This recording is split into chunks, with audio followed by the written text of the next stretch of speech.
Well, on this show, we bring you all that you need to spice up your Sunday morning just before you go about doing any other thing you want to do, right from our news review up until our sports segment. In between, we'll bring you some exciting ministrations today. And of course, we have for you our health segment. So we'll be discussing very important, issues of serious concern to you. Later on the show, we'll come your way with a story around some chip compounds and how it's affecting healthcare delivery in certain parts of the country. You don't want to miss any excerpt of today's exciting show. We also have some nutrition in there. But do remember that the literacy challenge has begun. Hooray! So for all JHS students in Ghana, this is the time for you to send in your essays. And let me tell you the topic of this year's essays. In not less than 600 words, discuss the effects of climate change on agriculture in Ghana. What challenges do these effects create for individuals, families, communities, and the nation? Suggest practical solutions to help all Ghanaians mitigate these challenges. Remember that the script must be in your own handwriting. The script must be endorsed by a parent or guardian, and then you add your full contact details.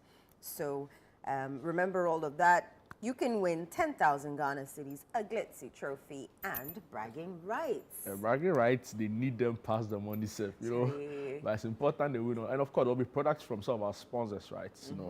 So it's a full package. Yes.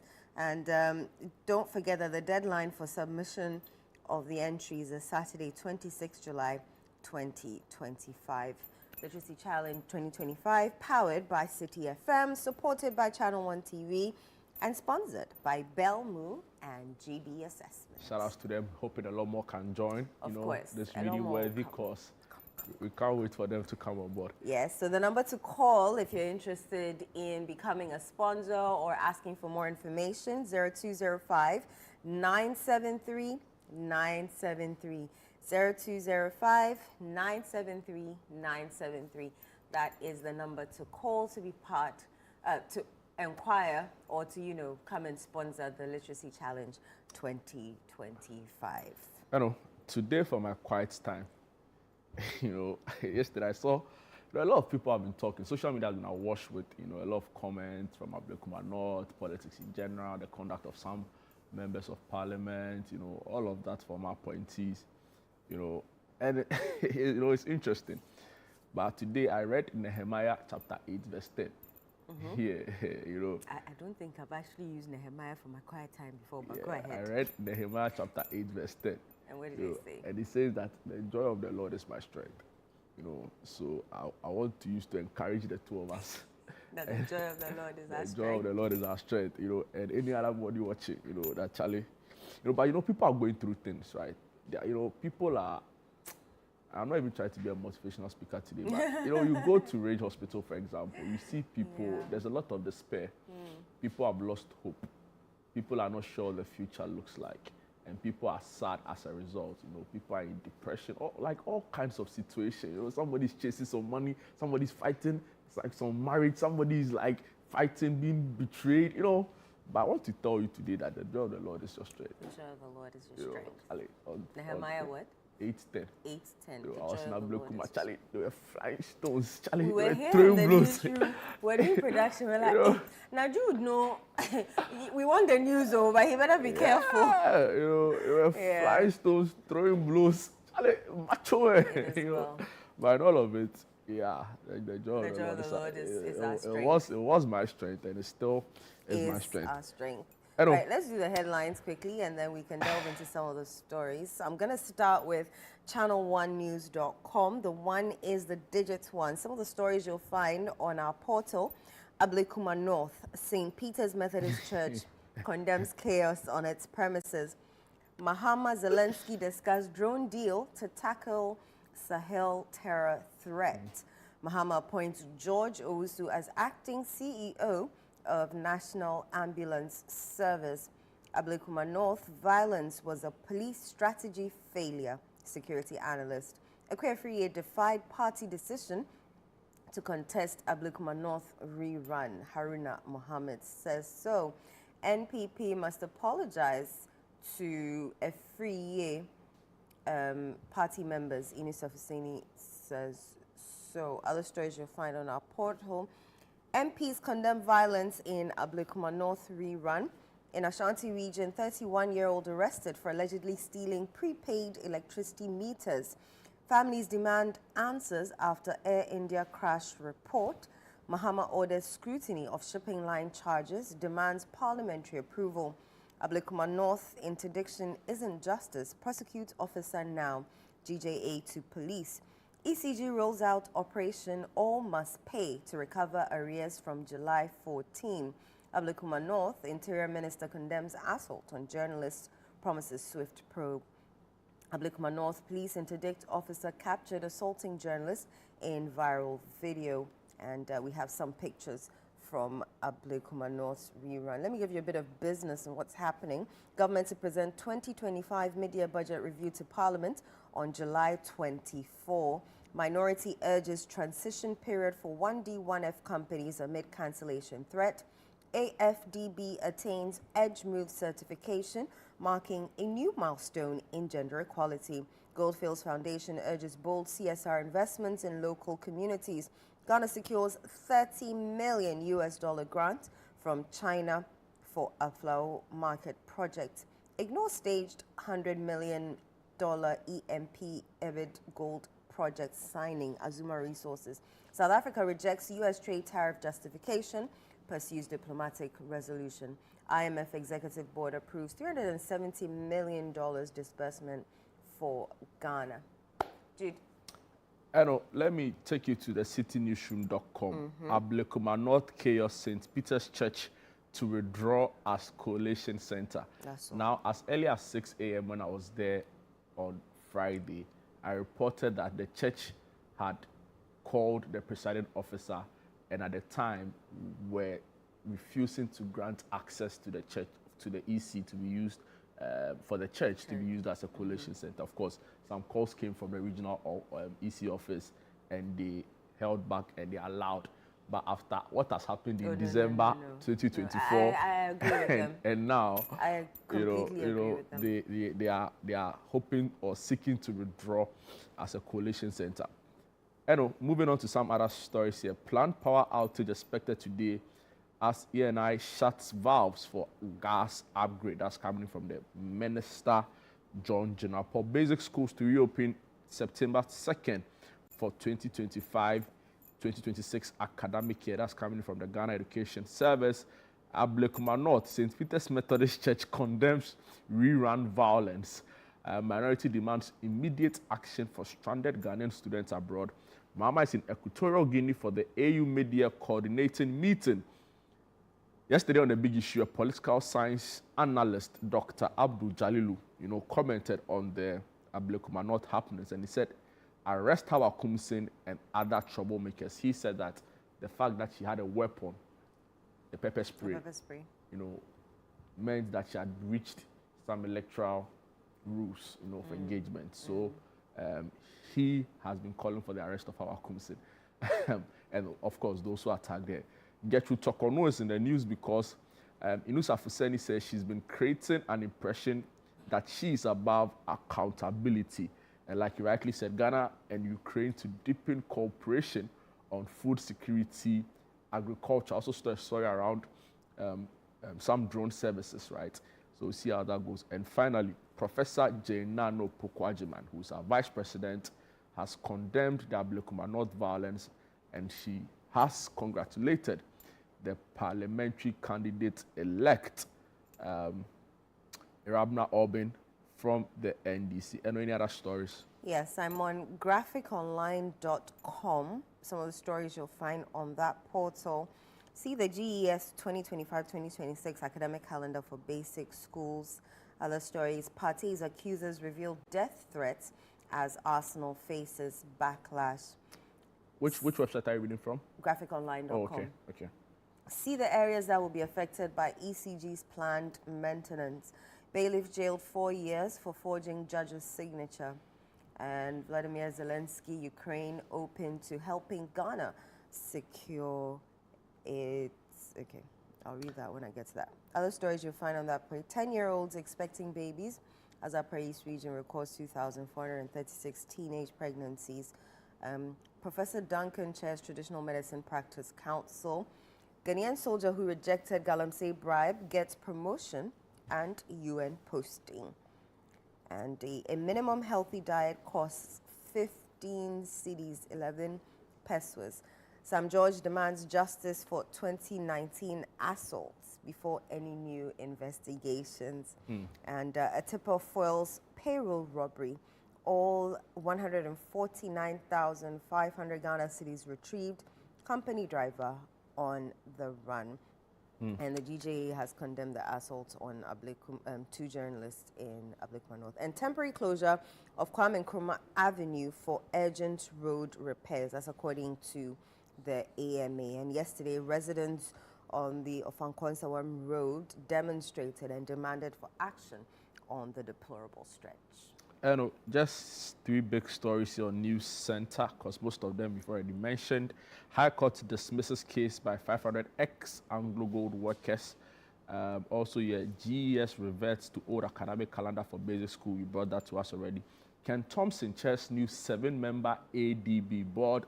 Remember Ken Thompson of Dalex Finance fame, former CEO of Dalex Finance. Ablekuma North MPP accuses EC of bias. That particular story was here on the Channel 1 newsroom.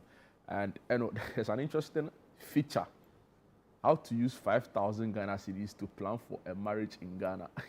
5,000 cedis to plan for a marriage in Ghana. I'm telling you, if you want details, you can go to thenewscenter.com. But do you think it's plausible? It is. 5,000 cedis. It is. To plan a wedding. It is. Now, we're going to cry. You don't have to buy a new wedding. Nah, so there's certain things that you won't buy. Then you might as well just go and sign. Then, so it's a signing ceremony, it's not a wedding. You focus on the important things. You want to do wedding, you do engagement, and do white wedding. Yeah. Why you said people calipo or what? Can do pie and what? And malts. No, unless you do pie and jolly like juice. Like pastries and malts or something. Malt? Yeah. So how many? I mean, there are the other drinks, I'm just mentioning malt, but there are other more affordable drinks.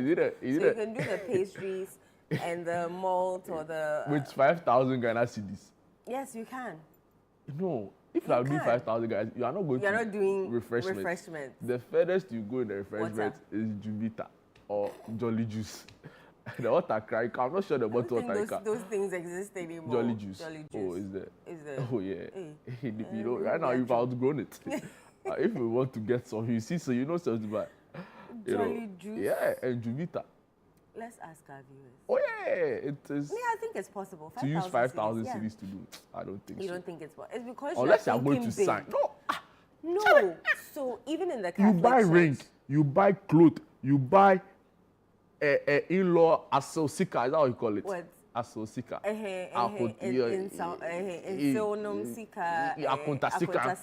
You pay dress. If it's suit, how much is even a suit? If it's hey! Why are you buying a new suit? For the wedding? Yeah. Oh, so you, Charlie, you can sew agbaja or kaftan. Kaftan is what, 1,000, 1,500? It depends on what you are buying. There are people who buy kaftan for 10,000. Some who have a tailor. Kaftan for 10,000. Oh yeah, it's possible. Wow, what is on it? Oh. Or is it the bling bling? You know, it's the taste thing. They are able to buy kaftan for 300 Ghana cedis or buy material maybe 50 or 45 cedis a yard. Then their tailor also it's 300. So it's possible. Yeah, but anyway, I don't know why you want people should come in and tell me what they think. I really think it's... To our viewers, do you think let me see what the story is 5,000 Ghana cedis is enough for a wedding? Send your comments to the WhatsApp number 0204 447 033 0204 447 033. Do you think 5,000 Ghana cedis is enough for a wedding? You know, the article makes some interesting analysis, but I want to hear the views of our viewers. Then I'll share excerpts of it. While we're waiting, let's start from Ablekuma. Absolutely. Of course. Let me read the St. Peter condemning the chaos. So the leadership of St. Peter's Methodist Church in Odoko has strongly condemned the violence and assault that occurred on its premises during the Ablekuma North parliamentary election rerun. The church, which also operates as a school, hosted one of the 19 polling stations used for the rerun. It was at this location that former Fisheries Minister Mavis Hawakumsin was reportedly attacked by suspected thugs while voting was underway. During a visit by Channel 1 News, some residents of the Ablekuma North constituency expressed renewed hope in the newly elected Member of Parliament, Arabna Obin of the NDC, voicing confidence in her potential to bring meaningful development to the area. However, the optimism was marred by scenes of violence, particularly the reported assault on Hawa Kumsin at the St. Peter's Methodist Church. The overseer of the church, Ebenezer Kofi, expressed deep disappointment over the incident and revealed that the church leadership is now reconsidering the use of its premises as a polling station in future elections. Vice presidential candidate of the NDC, Professor Nana Jane Opoku-Agyeman, also condemned the incident in a Facebook post, emphasizing the importance of peaceful and orderly democratic processes. The Accra Regional Police Command has pledged to conduct a thorough investigation and ensure all perpetrators are brought to justice. I have a problem believing this because that same polling station in 2024 was also, Subject of violence. Yes, subject of violence.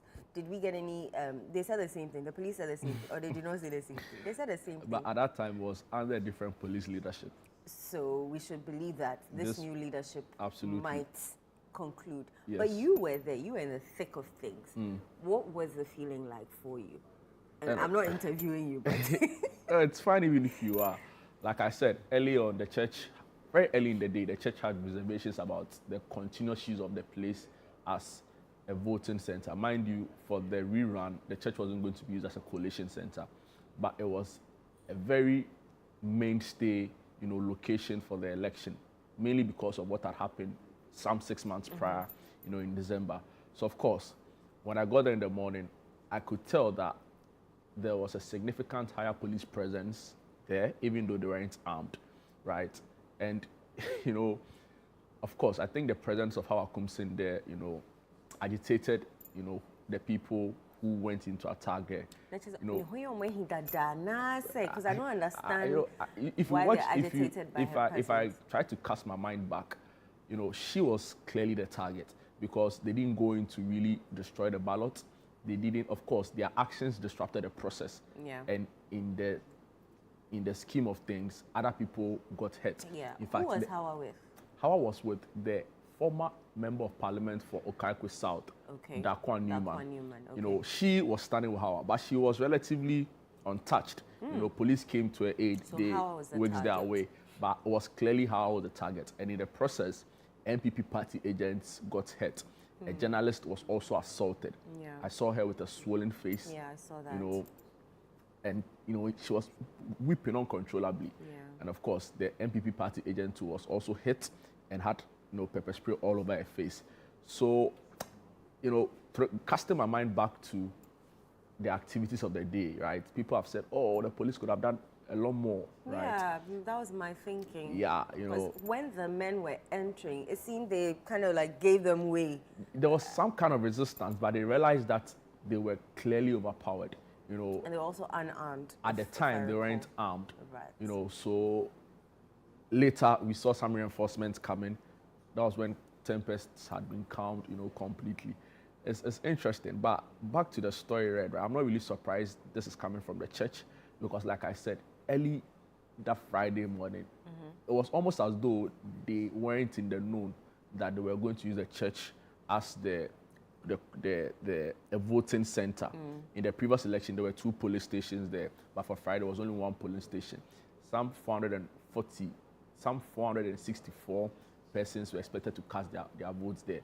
So by far, it was one of the polling stations with the highest numbers, But it's just unfortunate what happened. And the police are saying that they are going to be swift in their investigations. We hope that they are able to,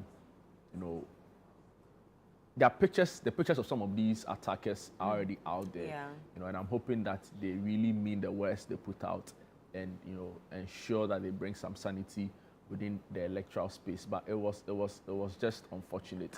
I think we should condemn the assault on journalists in no uncertain terms. I mean, we're doing our work. If you look at this video, I don't even know where the other police officer came from to give that young guy a slap. And you could hear that slap in the video. I was at this particular center too as well to observe, but I wasn't there when this particular incident happened. I was told about it by the former MPP parliamentary candidate for Ablekuma Central, Jefferson Saki. So this is the Pentecost Church polling station at in the Ablekuma North constituency. Now there was even like some concerns there initially because the MPP raised issues as to the close sighting of campaign posters belonging to Rabna Orbin, so that place had, in fact, we thought that was going to be the hotbed of violence during the election because it happened very early in the morning, and the MPP alleged that a day before the posters weren't there.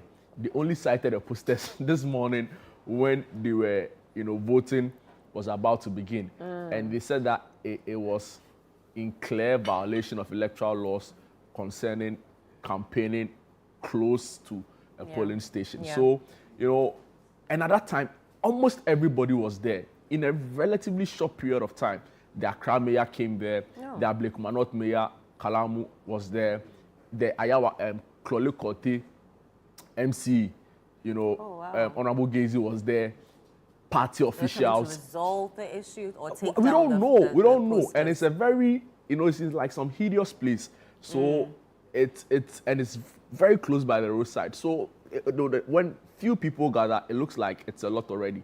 So we thought it was going to really be the center of attraction, not knowing that the Methodist Church had something even bigger planned for us. So this is the very moment, right? So she apparently sprayed what some people have said to be pepper spray this guy, on these attackers. It's unbelievable, it was just unbelievable. Where was he flying to? And funny enough, just before this incident, I interviewed Hawa Kumsin. That was barely about 10 minutes before this happened, and she was literally, very upset about something that happened. Where she described it as intimidation yes, from the NDC, supporters. So it was a very tense atmosphere, right? People are standing with her, running into police cars. It was Where was he flying to? When his pepper target spray, was Hawa. I think maybe the pepper spray infuriated him more. Absolutely, and then absolutely. Charged. I want to bring you the story. The whole incident, government officials, ministers, some of their utterances were just unpalpable. Or shocking, to say the least. Yes, to say the least. And I don't want to repeat what some of them said, but come on, we can do better. Another shocking thing for me was that, why are you even here in the first place? Like, you're a government appointee of a state. Like, go and work. So I asked Jivagunu, like, you've left your job. Yes. You're here. Like, what's your interest being here as CEO of Accra Digital Center? Well, he said to me that they've put in place the necessary measures to ensure that the work doesn't get affected even when he's not there. But, clearly, it was just... Everybody who is anybody was there on Friday. And so what, the work stops or it can continue? I don't know. But you wanted to read something for us. This is just absolutely unacceptable. Oh, yes. This was another one absolutely unacceptable. Absolutely unacceptable. And with this particular gentleman, I remember this instance. He ran towards the police. But they didn't save him. They couldn't help him. And at one point, another was asking me on the phone, the current location where you're stationed, is it safe? I'm like, nowhere is safe. Because if the police can't, help you, then who else? Who am I? So later reinforcement came from the formed police unit. They were armed when they came. You could tell that the president had calmed down. Then of course there was the rapid response force from the police, and there was these other guys who had like the shield on, they had the helmets, they had the body protection stuff on. So yeah. Do you think if, knowing what we knew from 2024 elections at the Methodist Church, if that particular polling station should have just had military presence, do you think it would have changed anything? I asked the defense, I'm not a security analyst, I'm only a journalist, but I asked the defense minister this exact question when he came there. I was like, Dr. Boama, do you, in hindsight, think the decision not to deploy military officials to this particular polling station, has proven to be a bad one? And he said to me that, of course, nobody expected this, but the police have their own intelligence they are working with. He talked about the fact that the police is still a very capable force and that there was not a need to militarize, elections in the country, which to an extent made some sense. And see, I had some conversations with some police officers off record, and they told me that they were well placed to handle this, but the command didn't come. Exactly. Wait, so they need command before they act? Before they use some level of force. Okay. So he explained that what happened was what they describe as de-escalation. But if the commander is not in the vicinity at that time, they can't do anything. There's no there's somebody who command. can call a command from there, but he would also have to take instructions from persons. By the time my instructions never, but journalists, so he told me that we had enough, force, reasonable force to handle the situation. If you look at what happened there, probably not. And people have said, I was sounding, I don't want to use all the words, but see, it wasn't. It was scary. You were climbing. Yeah, it was very scary, right? Because anything could have happened. Yeah. And I saw some of these guys holding knives, right? So the worst really could have happened. If push, had come to shove. Exactly. And there were other guys like this who were MPP supporters also there. So imagine they also coming. It would have just been. It would have been chaotic. Extra chaotic. This was chaos enough. Catastrophic. Armageddon. Anyway, I wanted to just read this story very briefly. Go ahead. Political analyst Dr. Abdul Jalilu Atiku has called on the Ghana Police Service to swiftly arrest and prosecute all individuals involved in violent incidents during the Ablekuma North parliamentary run, including the former member of parliament for Utu Senya East, Mavis Hawakumsin. His comment come after some thugs stormed the St. Peter's polling station during the parliamentary rerun in Ablekuma North, assaulting several people, including former Fisheries Minister Hawakumsin in the process. The violence temporarily halted the voting at the polling station until the police were able to restore calm. You know the backstory already. So people are saying that, she used pepper spray, she should also be arrested. Of course, the main attackers are the culprits in this. Their photos have been circulating a lot since in the aftermath of this particular, event. So hopefully, I think the police, it's in their interest to bring some sanity, to the matter. And the Interior Minister, the police statement saying, the public should bring evidence. And tips. I saw they a know them. policeman recording at the top. See, he has all the evidence. I'm telling you. He had a camera. And as Interior Minister, I believe strongly that he has some kind of intelligence or lead as to where some of these people are. So it's important that we the laws of the land work, especially around electoral reforms. I said on TV that this doesn't look like a democracy. Yeah, I heard you. It doesn't speak well of us at all. And we have a by-election coming up. Exactly. Imagine what's going to happen there. One seat. Jude, we need to go into Parliament and figure out what at all is there. What is there? What is there? Because there's something sweet there that, They're not telling us. They're not telling us, Because clearly. to go through all of this to just become a member of Parliament, especially when, there's one person who wants to now be a first-time member of Parliament and another candidate who's already been a member of Parliament, you're wondering, what at all might be in there? But sometimes the adrenaline gets the better of you, right? Yeah. So, but of course, in very clear terms, we condemn the violence. As a media station, we believe that elections are supposed to be won in a free or supposed to be conducted in a free and fair manner, devoid of some of these activities. So we wish the police the best. They should do better with good investigations. But that policeman who slapped a colleague journalist in GH1, the least said about him, the better. But that was so wrong of him. Yeah. I think he could have He deployed... He lacked emotional intelligence as a police officer. There could have been different means and methods deployed to move him from that particular location if that was the intended issue. I heard they wanted him to move or something like that. So a slap is definitely... It didn't warrant a slap at all. At all. But the DJ has I could talk on and on about the experiences there. I can imagine. I'm sure everything is being replayed in your head and all of that. Yeah, I want to put it all together in an article I'll publish on citynewsroom.com. So viewers should look out for it. All right. All right, all right, all right. Any other stories you'd want to go through? I think the stories are well and out clear. And there's also a story about the presidential jet. I've been told that it's not in good shape, and that some analysis and some report would have to be conducted. The defense minister said to Parliament that part of it has been corroded, right? So it's been grounded in France. That has also got a lot of people talking because, in opposition, they were like, hey, why is the president buffing in a private? Why does the president want to buff in a private jet? Made all sorts of, claims. But now really turns out that it's really not fit for purpose, at least according to this government. Not president. Do you have the money? Let's dismantle it. Oh, we have money. Yeah, sure you have the money. Ghana has money. Yeah, but is it a priority? No, it's not. Exactly. It's not. But not. The other issue is that if you say it's not a priority, you don't buy it. And now the bill comes in terms of how much it costs the taxpayer to see our leaders travel. that might be, something else, right? So, yeah, of course. But let's remember that there's a planned power outage today as well, as ENI embarks on a gas maintenance. So, but here it's not nationwide. It's just some parts. Yeah. So those who depend on gas supply for their electricity. Yes. Wow. So you can go on Channel 1 News or City to figure out. You want to remind our viewers our question. Yeah. Let me just briefly run through it, right? So it says.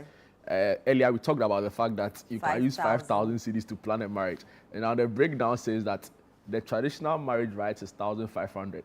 The rings is 300 cedis. I'm wondering if it's plastic or rubber. The dress and suit is 600 cedis. You want to buy suit 600 in this town. The makeup, hair and grooming is 300 cedis. Food and drinks 1,200. The venue 300. You use a free space if possible. Photography 500 cedis. Miscellaneous and contingency 600 cedis. Total 5,000 Ghana cedis. Viewers, have your say. Over to you. Over to you. Let us know if you agree that 5,000 Ghana cedis will be enough. But right now, we're going for our song ministration, and joining us to perform is Payao Nkoma Chermati. Let's enjoy it.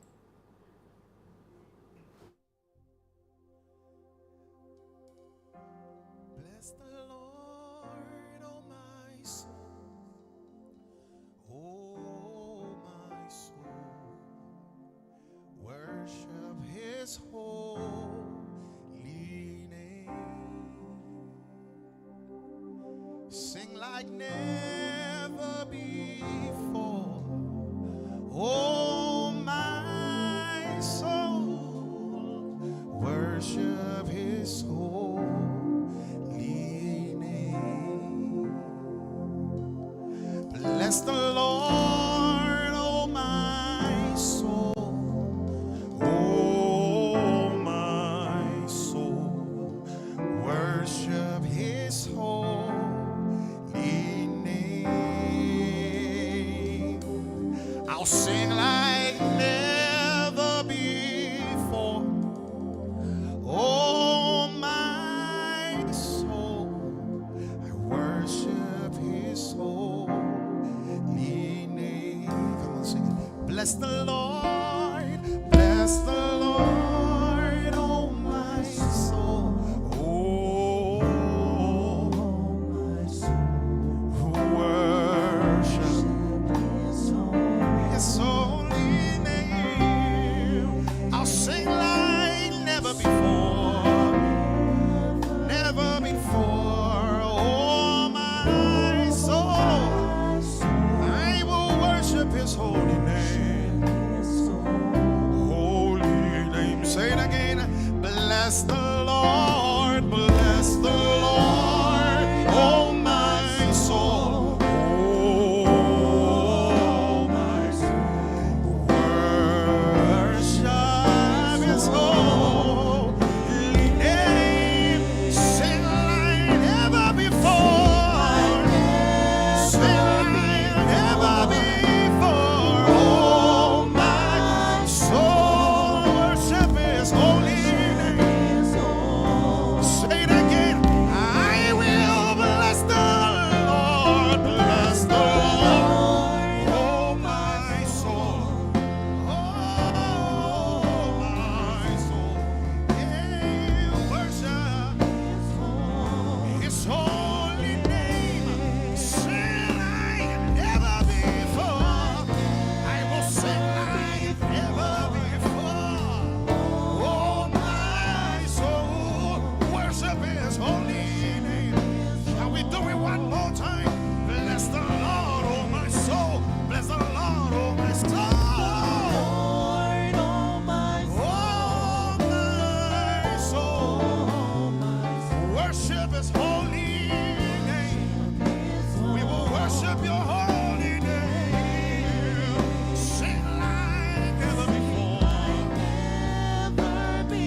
bless him.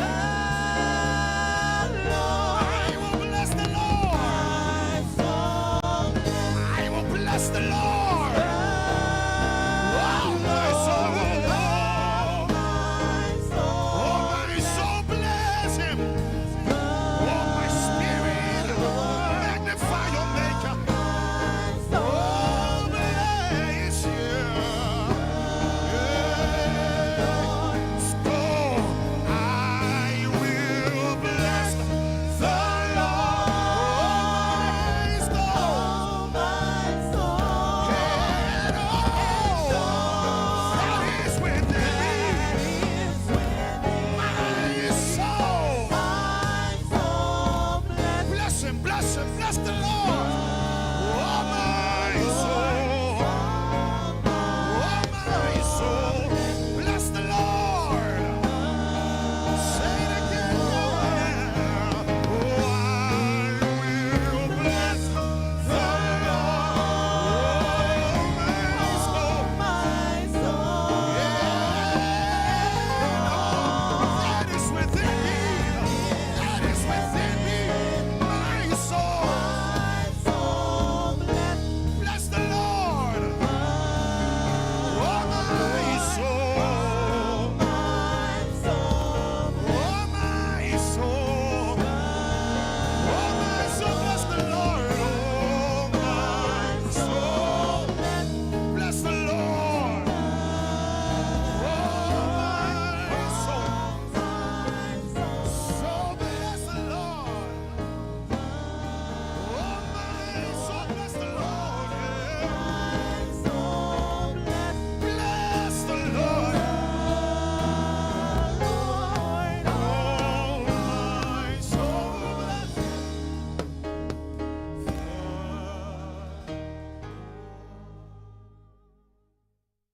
Wow. What a spirit-filled morning. How are you doing? I'm fine, thank you. You've been doing music for 25 years. Yes. Tell us about the journey. How has it been? I come from a musically gifted home. So my dad, my mom, they were all in the church choir, praise and worship department. So that's where it began. But I began as a church drummer. Then I, over the time, metamorphosed into a singer. And it's been like that. So praise and worship, leading church choirs, praise and worship. And that's how it's been. Did you always know you could sing, or it's when you joined the group that you realized that I can actually sing? Well, we used to be making noise in the house, singing here and there. And so, yes, we were. I thought I knew. I didn't know I could be out there. I was just singing Were in the you the house. shy type? Yes. My guys don't believe it. Yeah, but yes, I like to be in the background. I don't like to be in the front. I don't like all the lights and stuff. So I was usually, so playing the drums was actually good for me because I wasn't in the limelight. Then one day I went to do tuno somewhere and then they put me on the spot and I sang and I kept singing and then later on around 2008 thereabouts I went into a reality TV show.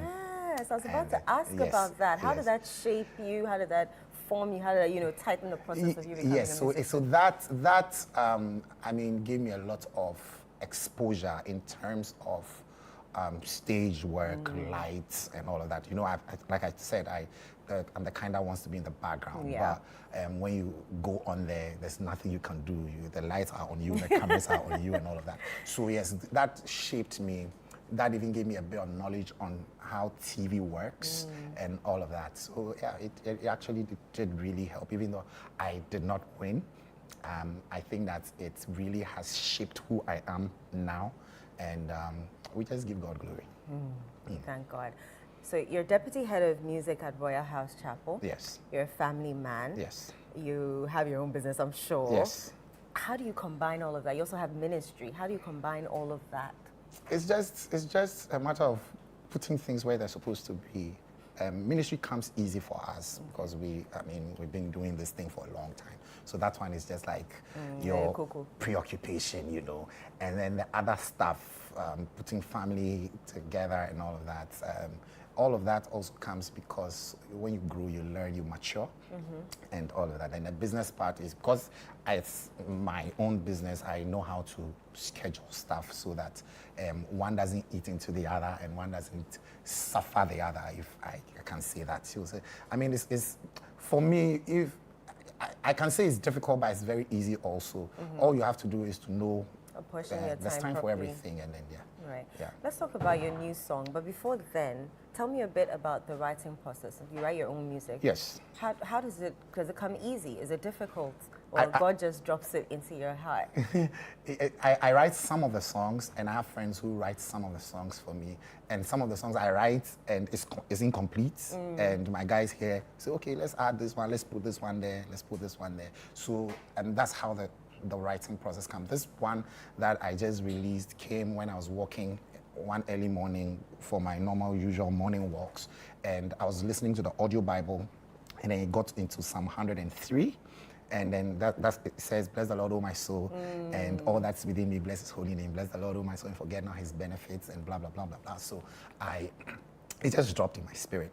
When it dropped in my spirit, it came with a name attached to it, Nane Sedu. I said, So I said, okay, we'll try and see. Then we tried. We actually didn't believe in the song. Oh, why? That's why my didn't music. you I believe tell in you. The day we recorded it, we actually sang it. We rehearsed it. Was the last song we rehearsed before the program, the recording. We recorded 8 songs, and we didn't pay attention to this one at all. particular one? No. But it's the one that's flying? See you. We didn't pay attention to it at all. Then we rehearsed it. When we rehearsed, I was actually supposed to feature Nana on a different song, which she agreed to do. She came there. When we rehearsed that song, then I said, please wait, don't go. Let me rehearse this other song for you to hear. She heard it and said, if you had sent me this one, I'd have chosen this one over the one you sent me. So Wow, I knew it was the Holy Spirit talking to me then. Now, fast forward, we finished rehearsing the song, we're going home, and my music director says, it's not working, no. I said, oh, it will work. God is there to work. So it came as a surprise to all of us when we got to find out that the song is actually, there's something inside, you know. And something. Yeah, there's something inside. And to be honest, I'm not because I'm the shy type, I'm not the fun person. I don't like to listen to myself. When I finish singing, I just want to move. I don't like hearing myself. But this particular one, I keep playing it every day, and it blesses me personally. I don't know who here hasn't been blessed by this. Blessed. We loved it. Know, and we are just grateful to God for how far He's brought us, and we pray for more. Definitely. Where can we listen to your music? Yes, YouTube is on there. The video is there, 16-minute long. What are we searching? PAAKYEREMATE and Pachamating on YouTube. And Pachamating is all over social media. So Instagram, TikTok, Facebook, everywhere. And then the music can be found YouTube, Spotify, Apple Music, Amazon Music, Deezer, Boomplay, Audio Mac. Anywhere you get your music music there are some from, places that I don't even know. But it's been a blessing.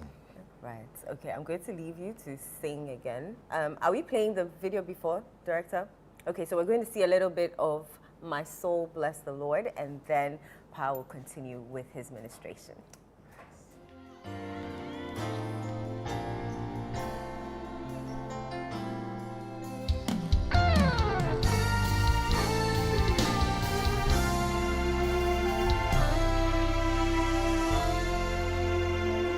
My soul bless the Lord. My soul bless the Lord.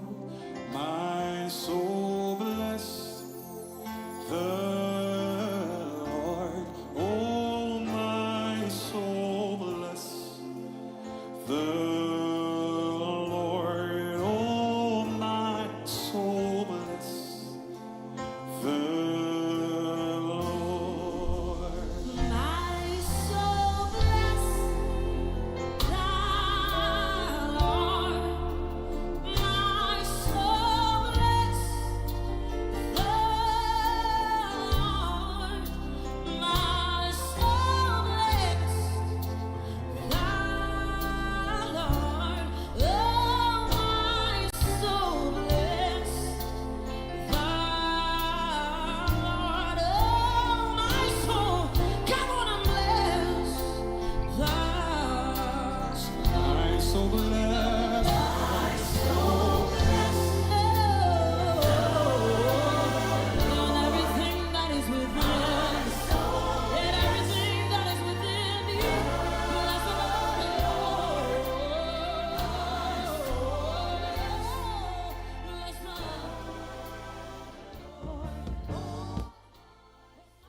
dance, can we dance, can we dance?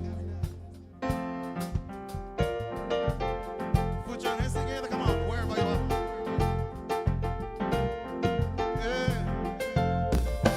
Blessing and honor, glory and power be unto the ancients of days.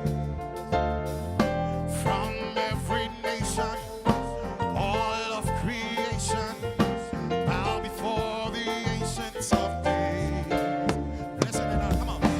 Blessing and honor, glory and power be unto the ancients of days. From every nation, all of creation, Lord, we bow. Lift your voice, sing it. See every tongue in heaven and earth shall declare your glory. Every knee shall bow at your throne. In worship, you'll be exalted, O God. And your kingdom shall not pass. O ancients of nations, every tongue. Hey, every knee shall bow. Yeah, in worship,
Every journey begins with a single step. Not always easy, not always certain, but always yours. In every heartbeat there's a story of struggle, of courage, of purpose. And on this road, every story finds its voice. I run because I believe I'm born to win. I run because it keeps me fit and gorgeous. It's not just about the finish line. It's about what drives you to start and energizes you to keep going against all odds. The battles no one sees and the pain no one feels. The triumphs only you understand. And when the road gets hard, always remember, if it is to be, it is up to me. It's your moment, your legacy, and your glory. Register now for the ABSA Black Star Marathon, because your story matters. Let's talk hemorrhoids. Hemorrhoids are normal structures located in the anus of all mammals. But it is only man who suffers hemorrhoidal disease because of the erect posture you have assumed and the squatting that we do to empty our bowel. Hemorrhoids consist of a special type of blood vessels which fill with blood when we are moving our bowel and help to cushion the anus against the force of transmitting the stool. Afterwards, they empty their blood, collapse, help seal the anus to maintain continence. Over time, these vessels lose the elasticity of their walls, become dilated, permanently filled with blood, leading to congestion of the hemorrhoids. The symptoms of hemorrhoids are bleeding and prolapse of the hemorrhoids when passing stool, itching and feeling of warmth in the anus and anal discharge. Laser, ligature, and longo are the modern, minimally invasive, most effective and painless methods of treating hemorrhoids today. Mwintuba Hospital, first Ghana Colorectal Center, in to serve a peculiar health need.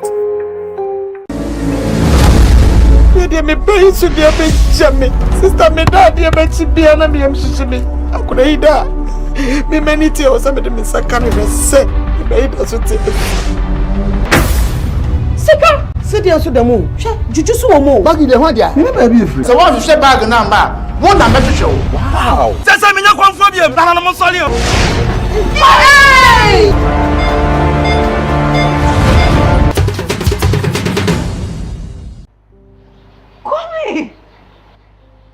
You look amazing. Have you discovered a new secret to stay healthy these days? Actually, I have. It's called SOS Advance. It is a health supplement manufactured in the UK with 11 essential oils like frankincense, black seed, oregano, and neems, all powered by nanotechnology. Wow, that's impressive.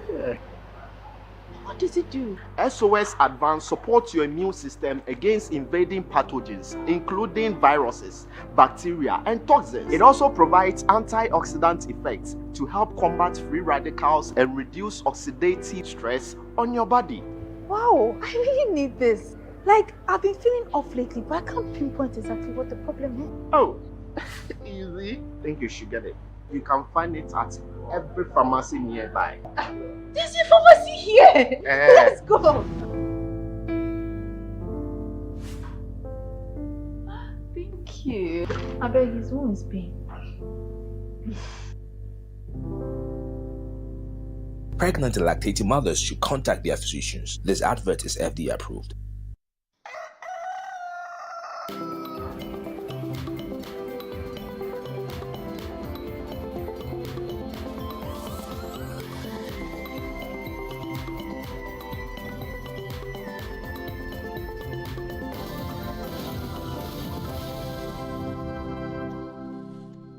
Welcome back, Sunday Breakfast, right here on Channel 1 TV. What administration. Patrick Mantain, our guest today with a team all the way from Royal House Chapel, Oil Dome, blessing you on your screens this morning. But it's time for our health segment, I beg your pardon. Dr. Kalsum Zakaria Adam, who's a public health advocate, helping us through a conversation today on a condition known as salivary stones. As to what it is, we'll find out later. Whether it's actual stones coming into your gland and all of that, we'll find out later on the show. But Doc, it's always a pleasure to have you. Good morning and welcome to Sunday Breakfast. Good morning. Amazing. I trust you had a good week. Yeah, I can't complain. Oh, they are here. I'm really lucky. for those of us in the media, I'm not sure it's one you can describe as a good week. You know, I don't even think we've had a good week in like forever. You know, maybe you have. You know, but me, I'm not sure. Yeah, what you well, my week has been relatively good. it's been rough, but I'm glad you had a good week, Doc. Yeah, I did. Today on the show, we want to look at a condition you doctors refer to as salivary stones. Yeah. It's relatively, you know, I'm not sure the ordinary person knows what it is, you know, know that. Yeah. They probably know the condition, but they don't know that is there. The name. Is there any other name we call it by? The other name is actually mouthful. It's mouthful.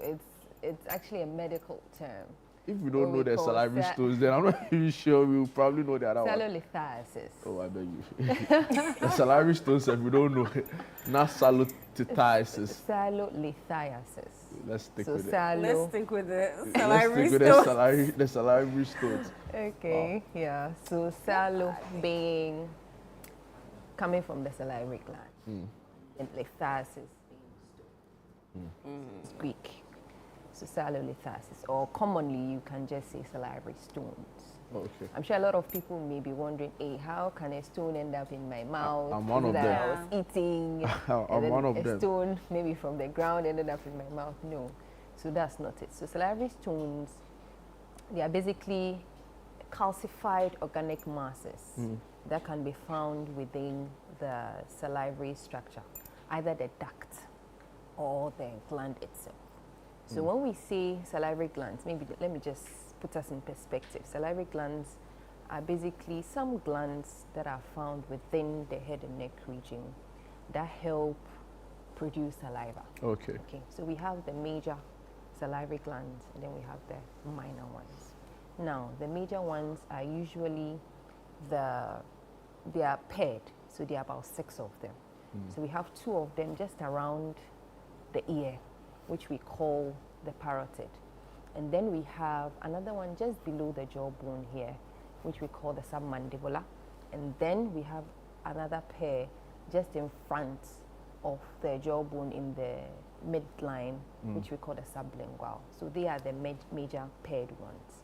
And then we also have the minor ones. So the minor ones, usually they are scattered all over the mouth and then the throat. So what do these salivary glands do? The salivary glands, they produce saliva. And saliva is very important. At least it's said that in a day, you produce about 1.5 liters of saliva. Okay. Wow. And then what does saliva do? Saliva helps you to, when you're eating, sometimes when you're eating dry food, you notice that as soon as you start chewing, the saliva helps moisten the food.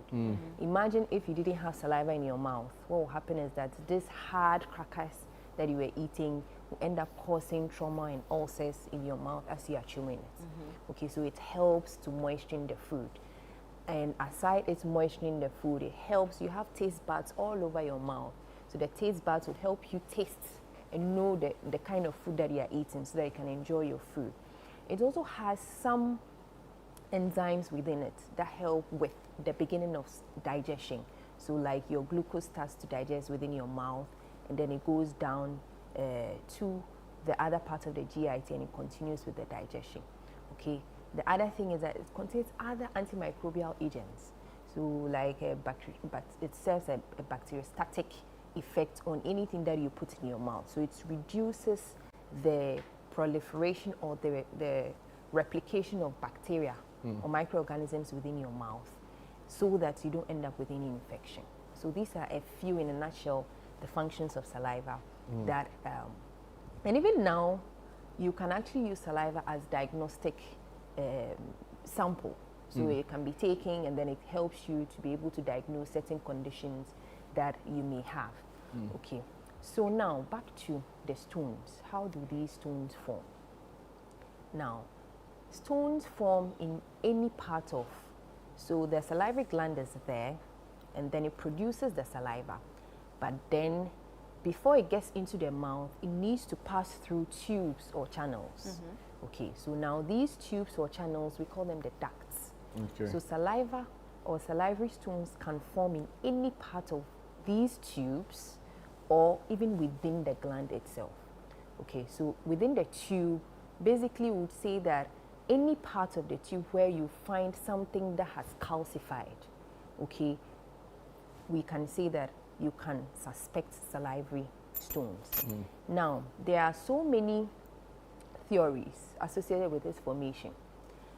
Some people theorize that its formation is really not known. But then what is known is that when you have certain condition or predisposing factors, like the fact that you see within the tube, when a part within the tube becomes rough, it can end up predisposing that particular patient to the formation of stones. Others say that smoking is a major risk factor for you to form stones within your ducts and even within the gland. How does smoking do that? Once the patient is smoking or once the individual is smoking, it tends to cause inflammation of these tubes or these ducts.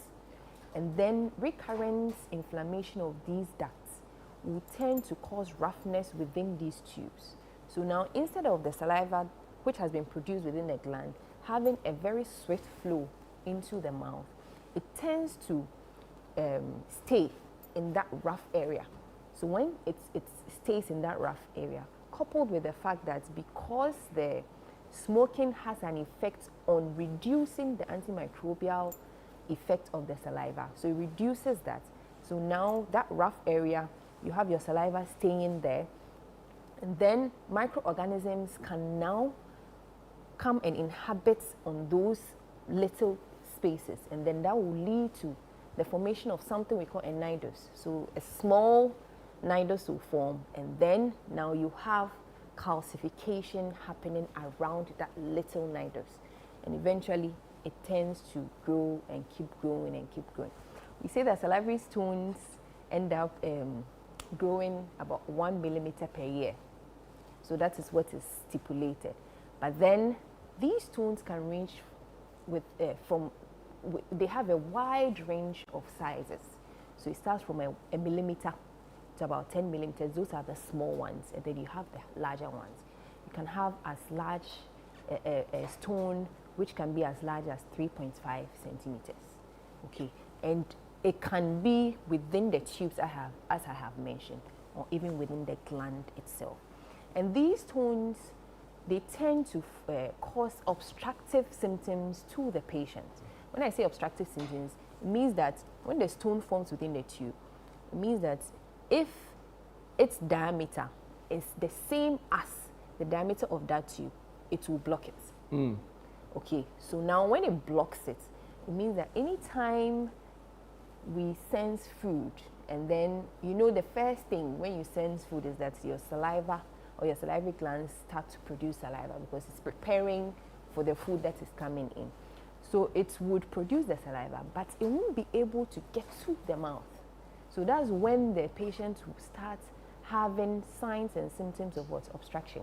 So they will see that anytime I see food, what happens to me is that either my part of where the salivary gland is located becomes very, very tight.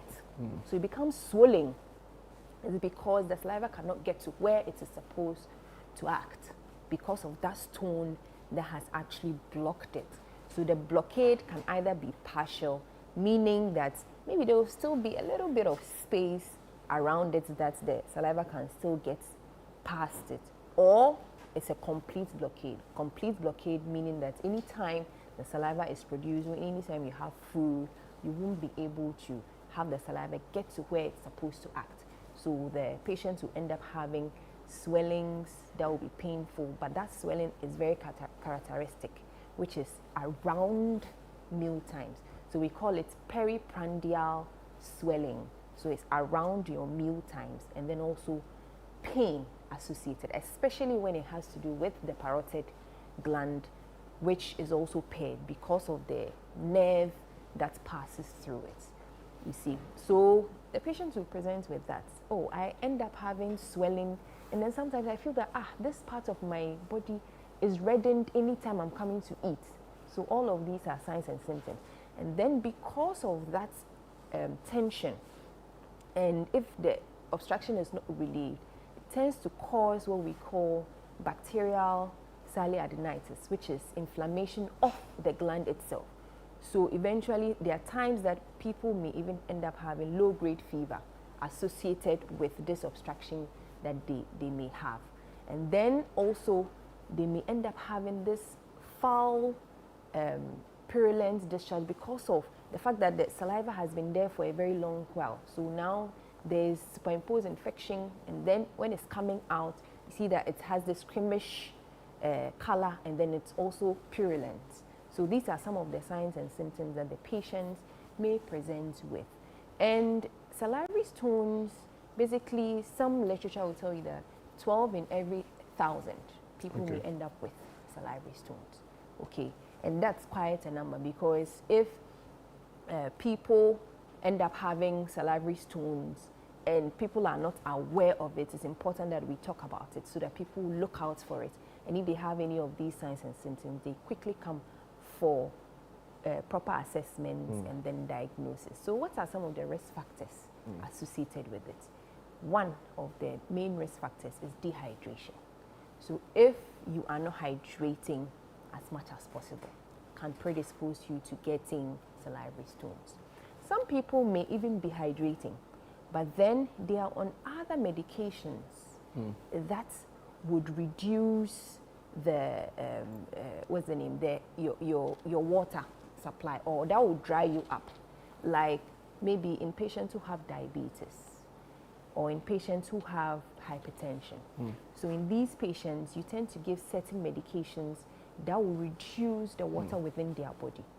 Okay, so if they are on diuretics, that can also predispose them to getting, or even sometimes antihistamines. So antihistamines also would dry you up, because when you are congested and you take antihistamines, tends to dry you up a little bit. That can also predispose you to getting salivary stones. And then other factors may also come in. You having to smoke, like what I have mentioned. So smokers have higher risk of also developing salivary stones. And most of the time, these salivary stones tend to happen in the major glands that I mentioned. The two paired, which are 3 of them, as opposed to the small or the minor salivary glands that are within the mouth. Interesting. So now, if it happens, you wanted to come in? I wanted to, you're talking about the risk factors. I wanted to find out if injury to any part of the, the mouth. Yes, that could also be a risk factor. If you have an injury that has not been resolved or has not been sorted out within the tube, yes, it can lead to that roughness within the tube, and then that will be a source. If anything gets clogged there, it means that sometimes we even say that, you see, because of the smoking, maybe even in just smokers, because of the injury to the tubes, they tend to have a lot of these stones forming. Now, it reduces the antimicrobial effect of the saliva. And it is said that one of the theories is that sometimes even in these patients, when they eat, they tend to have retrograde progression of some of these food remnants into these tubes. So these tubes, I think one of the pictures showed it, when you raise your tongue, you notice that there are some 2 tubes that are running below your tongue. So you have the orifice or the opening of the duct or the tube of the submandibular gland. So when you have, let's say, reduced immunity or reduced function of your antimicrobial agent, then food particles, sometimes even fish bone, small fish bone, can move backwards in retrograde fashion. And then because the antimicrobial agent of this saliva is not optimal, it means that all of these will stay there, and then now bacteria would colonize the area, and then eventually you end up with the deposits. You have your calcium being deposited there, and then other inorganic minerals, and then eventually you end up with a stone. So usually if you take a cross section of the salivary stones, you have an inner core which is organic. So it can be from your fish bone, it can be from any food debris, and then you have the outer lamella, which is basically the minerals that would end up now forming and keep growing and keep growing and keep growing until you have the stone sizes that I have mentioned. So in the picture that we can see just behind us, you notice that there is this whitish calcified material. So this whitish calcified material is basically a stone. So it's a stone that has formed that is there. I'm sure a lot of us may not even be able to recognize. That's visible, or the actual stone is Yes, visible to the eye. so the actual stone is visible. So it depends on where it is located. So if it is located, so this particular one is located anteriorly, or it's located just at the entrance of, or at the exit point of the tube. So you see it there. And then you notice that some of these stones, they depend on the size. So it can be as small as the one that we just showed, or it can be very large. So as I said, 1 to 10 millimeters, the largest can even be what? So this particular one is actually a huge one. The largest can be about 3.5 centimeters in its widest diameter. Wow. See, so it actually forms in that way. So this is what we are talking about. So this is actually a stone within the submandibular gland duct, or the Wharton's duct, and is located just at the orifice of it. So I'm sure you would ask, so then how do we treat these stones? Yes, so these stones can be treated. Basically, sometimes you may even have stones, but these stones are not giving you any symptoms. So you may end up even having stones, but without any symptoms. And the reason will be that they are small. Is it painful? Yes, Very. they are small. So that's what I was saying, that anytime the pain is surrounded around your eating time, because that is where you can end up having what? That blockade. So anytime the body sees food, it starts to prepare your mind to receive the food, then the saliva is produced. Once the saliva is produced, but because of this stone, either whether it is situated within the gland itself or it is within the tube, you end up having this tightness, pain associated with it, and sometimes even a little bit of discharge, which is purulent. You get it? So how do we treat it? Yes, it's treatable, but before you treat, you need to be able to diagnose it. So you diagnose by getting a good history, which we have spoken about, and then also, then you would want to examine the patients. You see things like the pictures that we saw, this whitish, creamish. So you see, this is a small one in the picture. This is a small one just at the punctum. Okay, so you would have to look at that, and then most of the time when you try to touch it or palpate it, you notice that it is hard. Yeah. Okay, it is hard because it is calcified. Interesting. And it needs to come out. So mostly you can actually even visualize it on X-rays. It's not all the time that you see the stones at these very rich, very, you can actually see it once the patient opens his or her mouth. No, there are times that you have it in either the middle part of the duct, or you have it even within the gland itself. And in such cases, you may not be able to easily diagnose it. So you may have to take some X-rays. So when you take these X-rays, you notice that you will see that they look, they will look like a foreign body, or they would have this, they will have a whitish look on the X-ray. They look like teeth. Exactly. There are times that they may look like teeth. In fact, like an impacted tooth, it may be part of your differentials. But then you will see that it's either oval in shape, sometimes it's even cylindrical in shape, other times it's just elongated, it has taken the shape of the tube. You get it? So all of these would help you. Once you have diagnosed it, you need to know exactly where it is located. Is it located within the duct? Is it located within the gland itself? Now, if it is located within the duct, which part of the duct is it located? Is it located just close to, like the pictures we just showed, just close to where the duct empties into the mouth? Or is it within the middle part? Or is it within the duct, within the gland itself? So based on where it is located, and also based on whether it is mobile, you can easily, let's say when you're touching it, if you feel that it is mobile, it means that you can easily milk it out. But then if it is large to the extent that it has become fixed. You can't move it with even your digital palpation. I get the sense. It means that you would have to do other interventions to be able to take it out. Surgery? Yes, surgery is one of them. So if No, it's actually in line with Eno's, interjection. Okay, It feels like a lecture, but it's fine. It's a condition we are a lot of us who are in the medical field are new to. So. Yeah. So if it is just like the picture that we have, this, all you have to do is that you have to check, is it mobile or is it stuck there? If it is mobile, all you have to do is that you need to trace it back to where the tube starts and then milk it out. There are times where you can give lime. We call them sialogogues. You see, anytime we give you lime to take, your saliva is able to produce more. Your salivary glands produce more.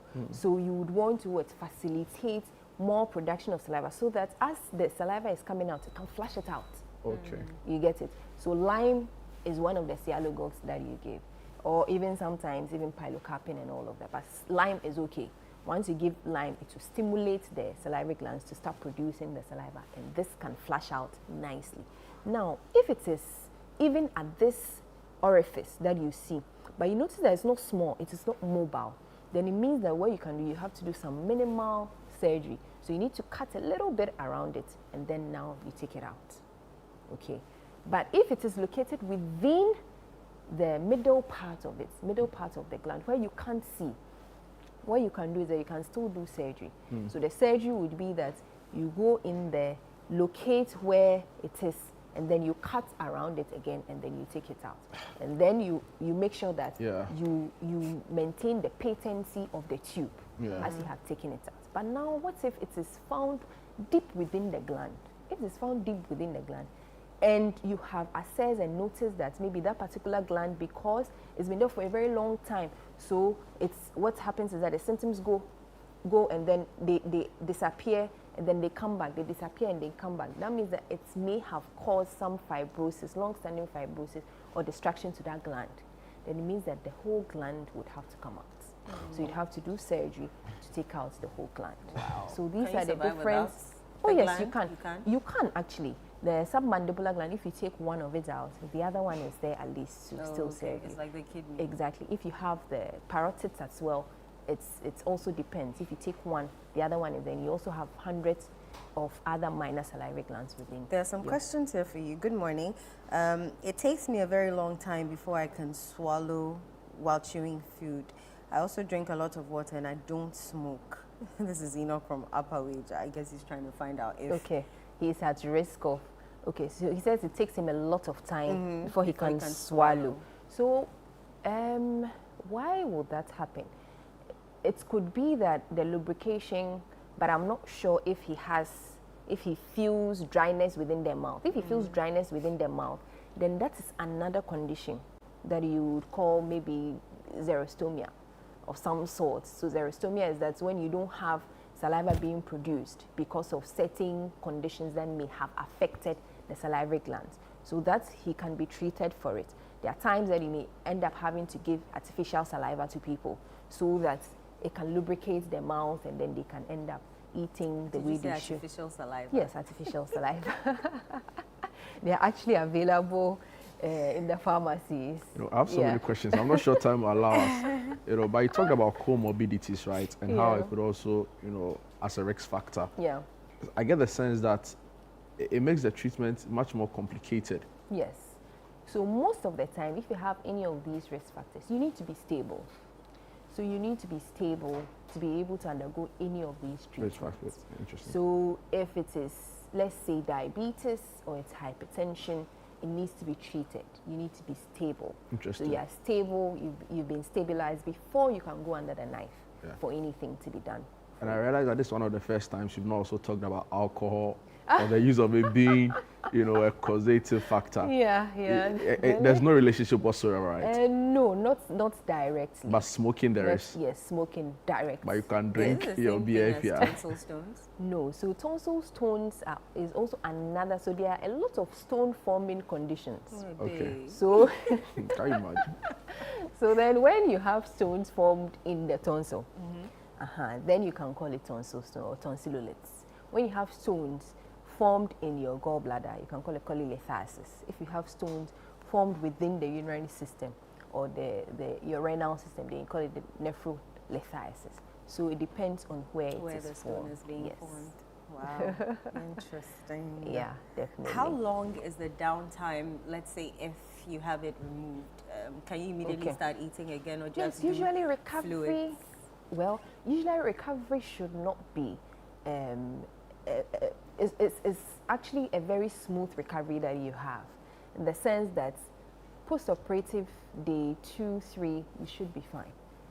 With all the post-operative management, you'll be given some antibiotics to take, you'll be given some analgesics to take as well, and then you'll be given some instructions to do to be able to keep the place in a hygienic condition.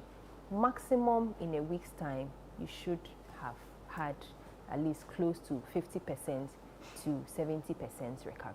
So after 2 days, you can eat your fufu? Yes, you can eat your fufu, but not anything spicy. Oh.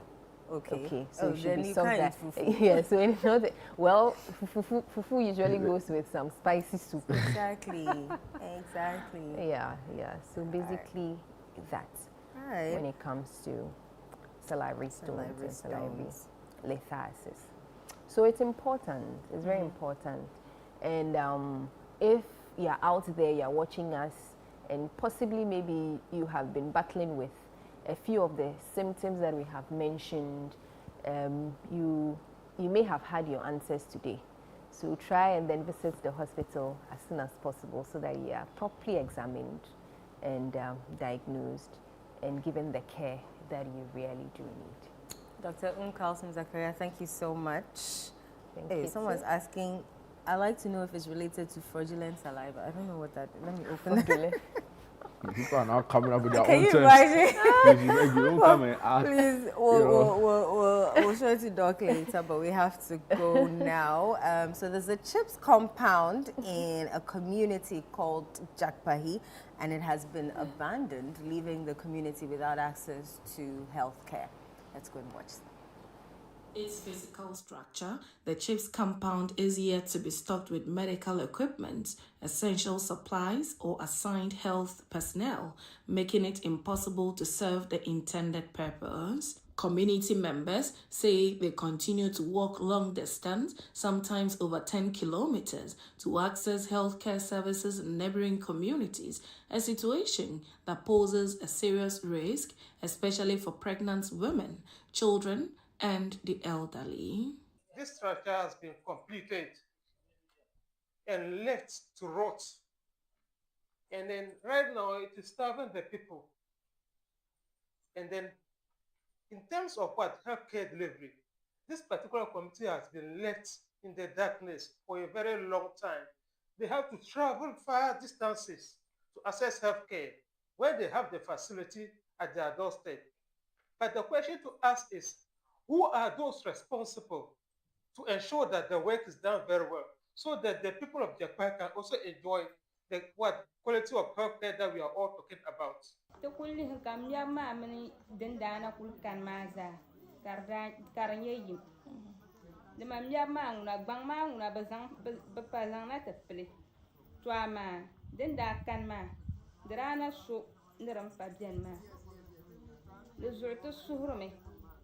Ni ku inda ku tsihsha kan nan lima na ku zang ye za nan da tuwon tiboni kace ashibiti ma na kane sha'anin ti yankan zahambo da mu'sirtami bilin pulo ta kparme kulubon domi pu mi sahambala akuto nyayi dan no zang acha. The abandoned facility has now become a haven for bats, with overgrown weeds and structural neglect, further compounding the disappointment of residents who had initially welcomed the project with hope. Youth leaders and opinion leaders in the community are now calling on the Kumbungu District Assembly, the Ghana Health Service, and relevant authorities to expedite action on equipping the CHIPS compound to make it functional. Looking at the cost that has been involved in putting up this structure, and then how it is going deplorable right now. It would have been good if authorities from the district assembly and the Ghana Health Service come together to ensure that the facility is made functional so that it will benefit the people of Japai and other communities that are supposed to get quality health care from this facility. So yung di nang kanya kayang John. Kayang ko mo. Di pa John na la gulong ka chen chang bien yang kala. Di to kontim ka di ne te gar tama. Nta hali ni wan. Ni ya ya mo sur le pam san ti tamen te pawa. Ka de la so tu che ka. Te de la sa sha yi te pa. Tu che ka te pon te be. Be ka pa ma ba jiru hala. Yo mi ayang ko chong na so hali to. Meanwhile, attempts to reach officials from the Kumbungu District Assembly for comment have so far been unsuccessful. However, residents remain hopeful that renewed attention will be given to the matter to ensure the facility serves its intended purpose and relieves the health burden on the community. Behind me is the Jakpahe Chips compound, of course, that was built by the then DCE of the Kumbungu district. But the sad thing is that this facility has no tables, no chairs, talk less of medications or equipment that healthcare professionals would need for the day-to-day running of the facility. For Channel 1 News, my name is Shawana Yusuf reporting from the Jakpahe community here in the Kumbungu district of the Northern region. Wow. So there you saw the state of the Jakpahe, chips compound all the way in the Northern region, Tamale to be precise. Quite unfortunate, right? Because if you look, it looks like it's in an abandoned exactly part the of point the I was coming to say. Right, it looks like it's further out of the town. Mm-hmm. It's the only building, right? Yeah. Where from the footages we are seeing, hopefully Shawana will join us shortly. We'll get a lot more insight. And it looks abandoned. We are being told that there's absolutely nothing in there, right? But the building is there. We built chip compound. The structure is there, but the equipment or to tools make needed. it a chips compound. Yeah. So right now you can't call it a chips compound. No, Just it's a building. An abandoned building. Abandoned. Interesting. Our correspondent in the Northern region, Shawana Yusuf, has joined us via Zoom. Good morning and welcome to Sunday Breakfast, Shawana.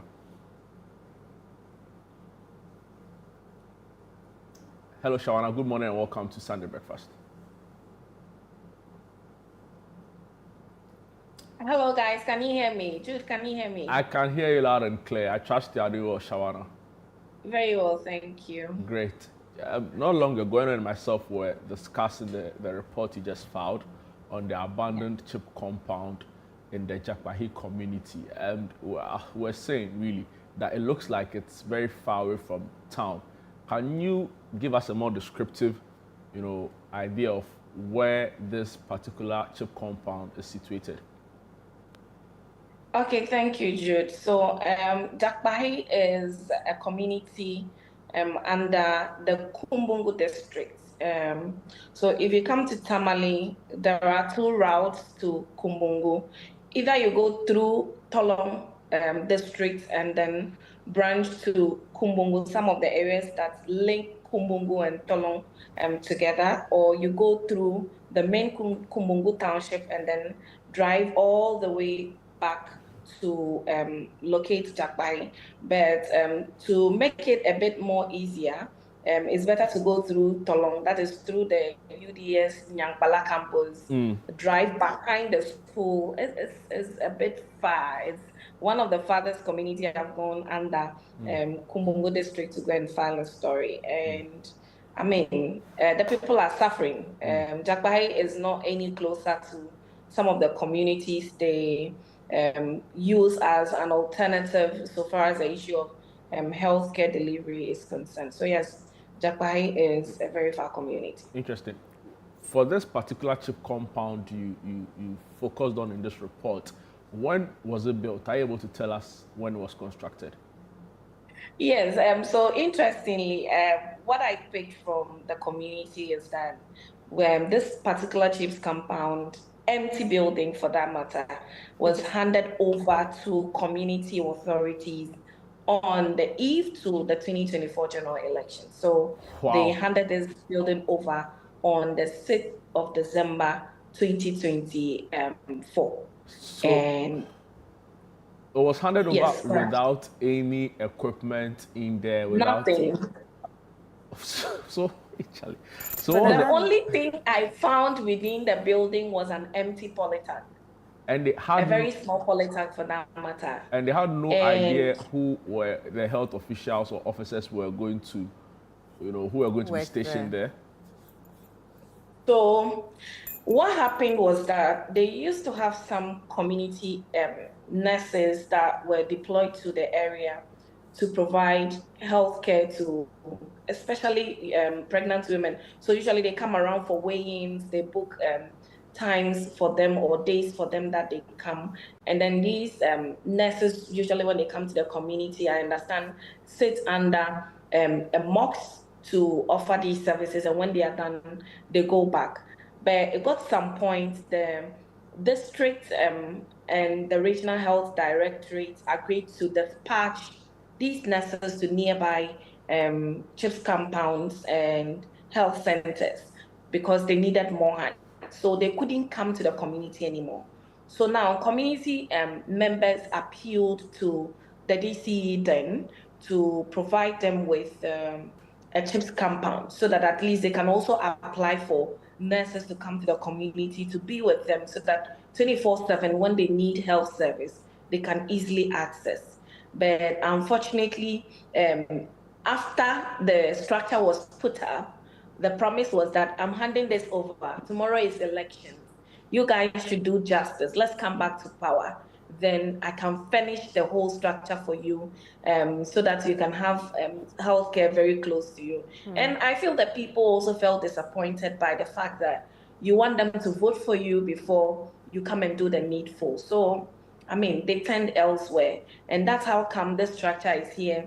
And it's been here for all this while. And there is no fittings whatsoever to help health care professionals to come and use it to serve the people of Jakbahe community.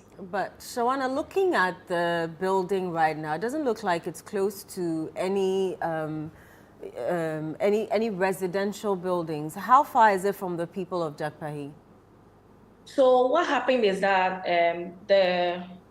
the health facility that they have built, the empty CHIPS compound they are looking at, is not far from the community. It's just a walking distance away from the community. So just that it is not within the settlement. Okay. So behind the CHIPS compound you are looking at are farmlands that they use during the rainy season to farm. But the people are not far, it's just a walking distance compared to where they currently access healthcare. So currently, where do the people of Jakbahe go for or go to when they need to seek medical attention?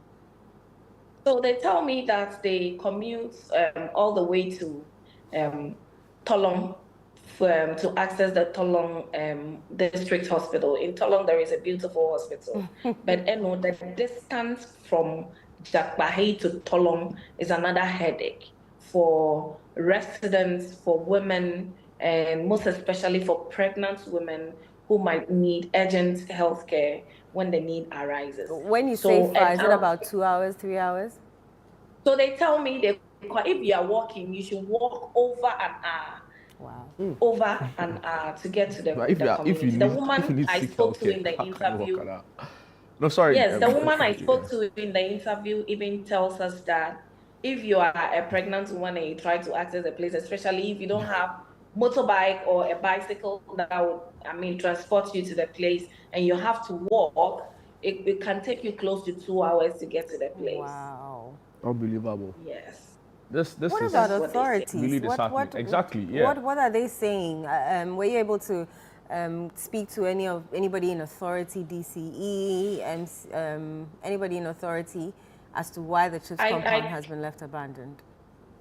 Yes, I tried speaking to the current sitting DC for Kumbongo, but unfortunately, I couldn't get him. Our times couldn't, we couldn't agree on a time, and I just needed to go with this story. So I had to come with it as soon as I could. because looking at the urgent nature of which these people need healthcare, I couldn't be waiting for a call here and there, which wasn't finding results on the agreed time. So, but I'm hoping I'll be able to go back to the DCE to talk on what plans he has got for these people, so far as they have a structure without any fittings whatsoever. Interesting. Jude and Eno, let me highlight again that you see this building standing there. They've been taken over by bats. The day I visited this particular place, the strong stench coming out from the structure was not pleasant. And the question I asked next was, I don't know if the stench that was coming out from the facility was something they could work on to put it in a very good state for use when the time gets there. Because I understand in the ceiling, there are bats all over, in the ceiling. And the noise they produce over there, their droppings, whatever. I even found some rats running around here and there. I don't know. They are not my friends, so I had to go away. So, I think if this facility is going to be put in a good use, there is going to be a lot of work that needs to be done.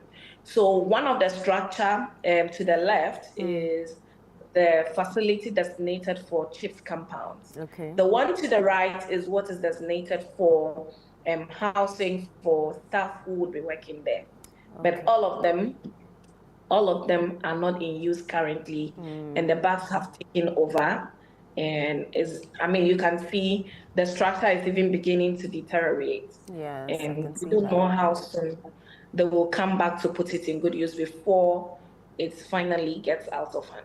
All right, Shawana, hold on for us. We have the assembly member for the Jakpahi electoral area on the phone with us, Mahmoud Baba Alasan. Mr. Alasan, thank you for joining us on Sunday Breakfast.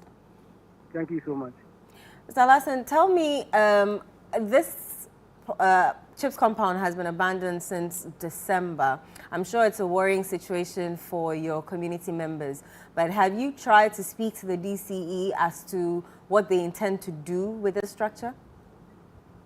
Thank you so much for the question. I think if there is a word that is more than worrying, I think that is what we'll use.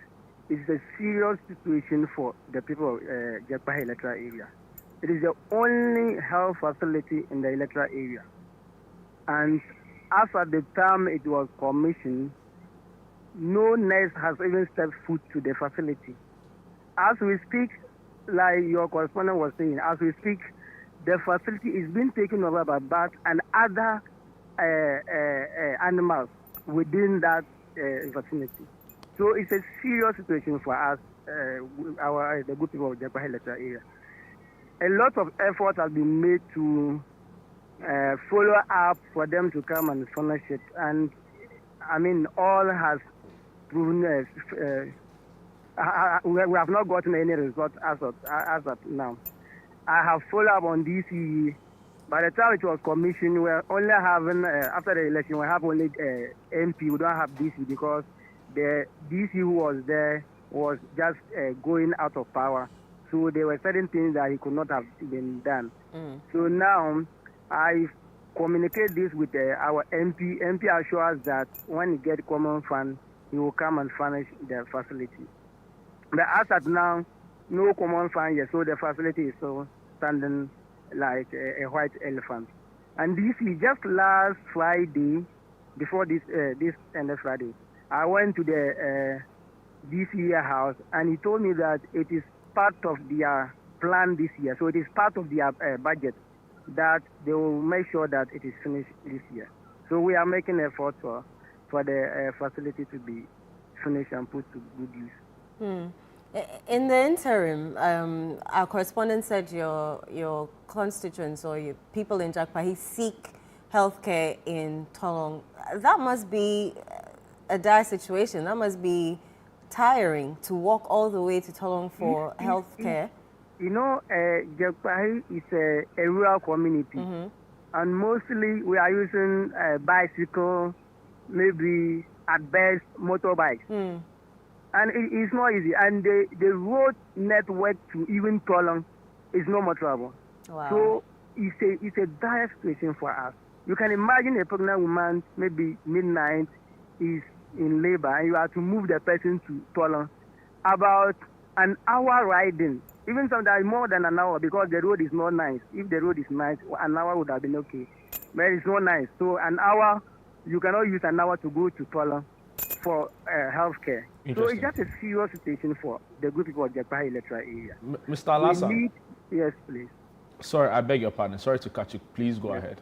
I thought we were done with your statement. Can you go ahead?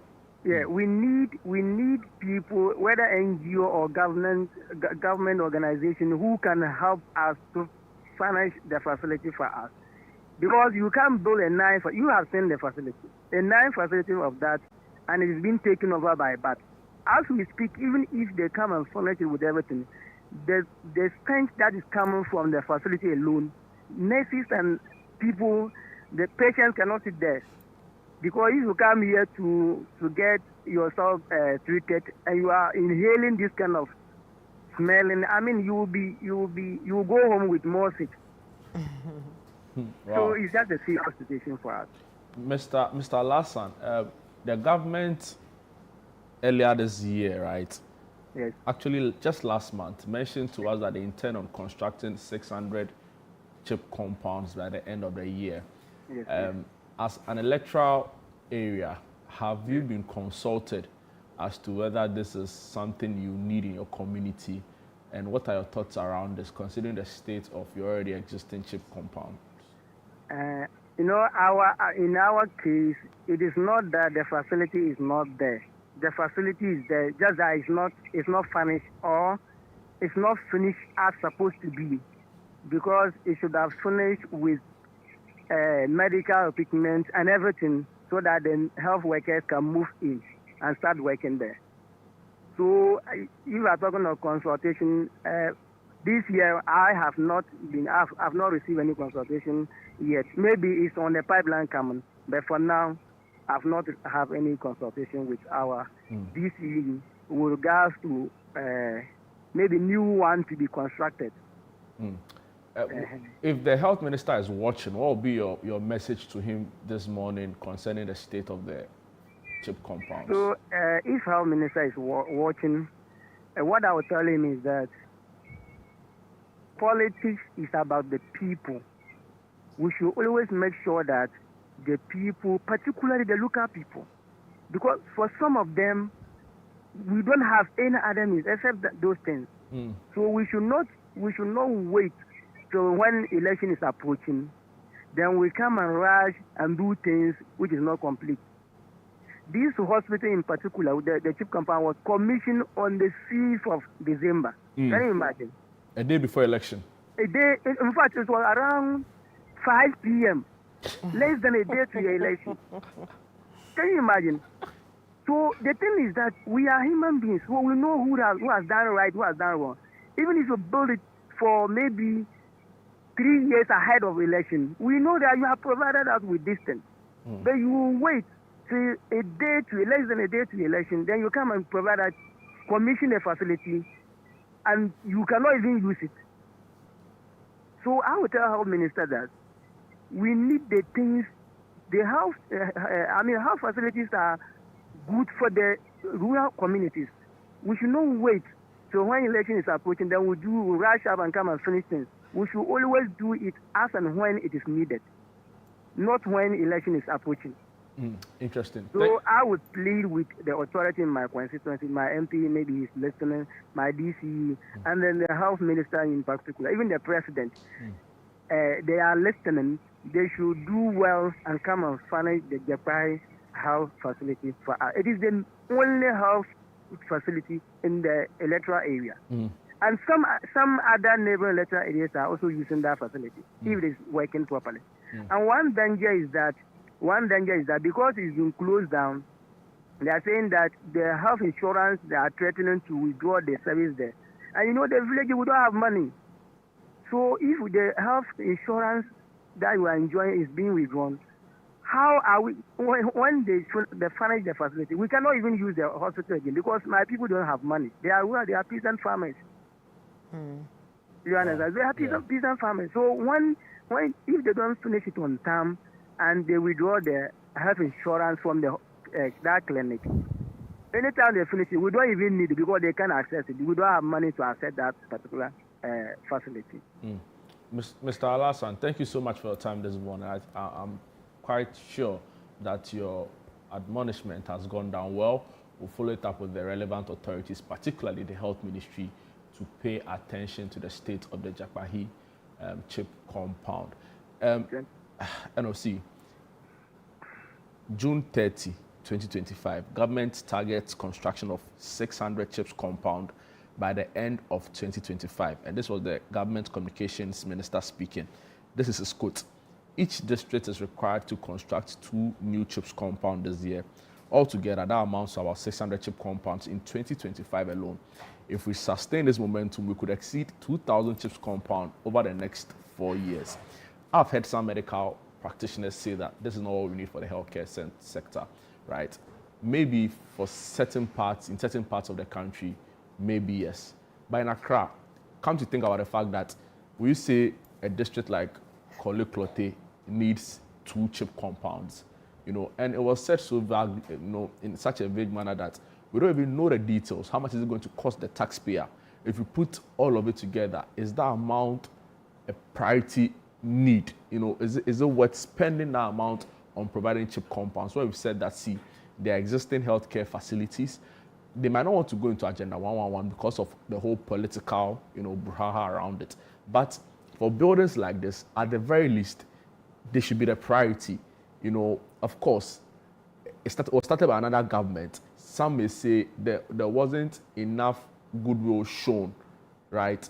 But it's been built. You can't watch it rot away, right? And we've always been saying that government is a continuum. So if you've come in, whether it was handed over 6th December or 7th January, as a new administration, you owe it to the people as a responsibility to ensure it's fixed. So I think government should come back again on its pledge to construct these new chip compounds. I don't think every district needs one to begin with. I think it's overly ambitious and it should be rather a targeted approach. And I've heard some doctors say that, see, we need a better resourced hospitals. Access routes to hospitals should be developed, right? Imagine the roads were fixed. Residents in Jakpahi would not have to worry so much about having to walk an hour to the Tolon Hospital, for example, right? If the roads were in proper shape and the Tolon Hospital itself properly resourced. So chip compound, it was great for a time and maybe now for some communities, but I'm not sure that can be our lead healthcare, policy intervention or healthcare delivery policy intervention going forward. So I would urge government to come back again on the basis of what we've been told with regards to the state of the Jakpahi community. And I think, when we sit down, stakeholders get to the table, analyze the issues dispassionately, we should reach a proper or an amicable, conclusion. Yeah, I don't have anything to say. Shawana, thank you so much. We'll be hoping to hear your interview with the DCE when you finally get him. Sure, I would do that.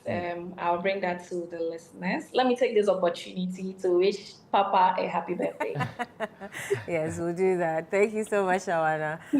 Right, we're going to take a break here. When we return, we have the nutrition segment for you. I see that they have brought some plenty plates here. I hope it's food that we're coming to enjoy this morning. We'll be back shortly. Don't go away.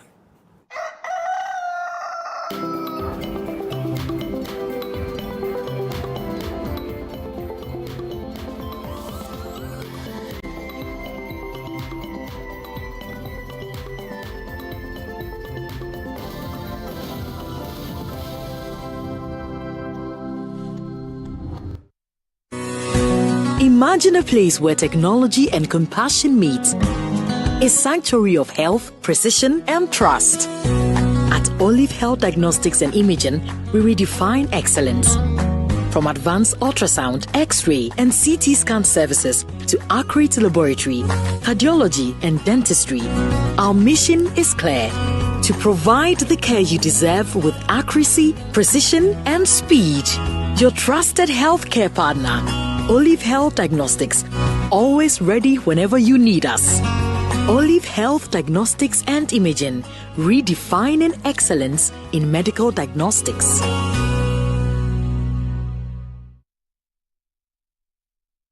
I run for socialization and for good health. My will is my power. Register now for the ABSA Black Star Marathon, because your story matters.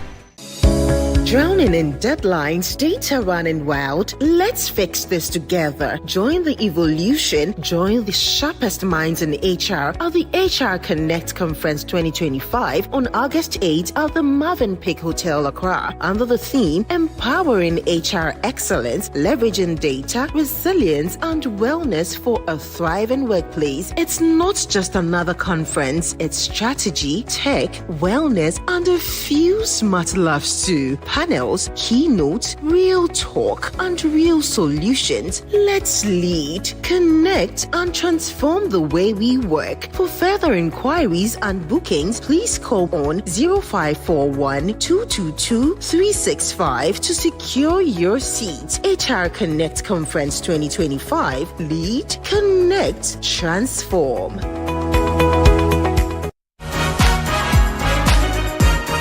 Joining us this week on the Upside Down Show is the Miracles Abuaje.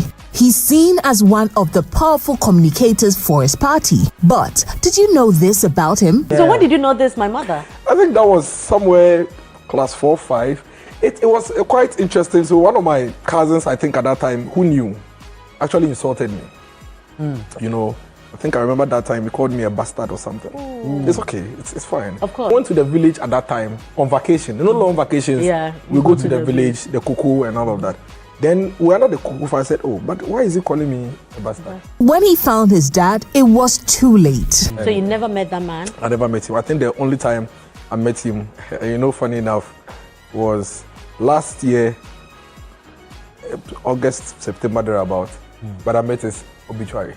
Oh, his he poster. died. Also joining us on the show is the IPD Academy.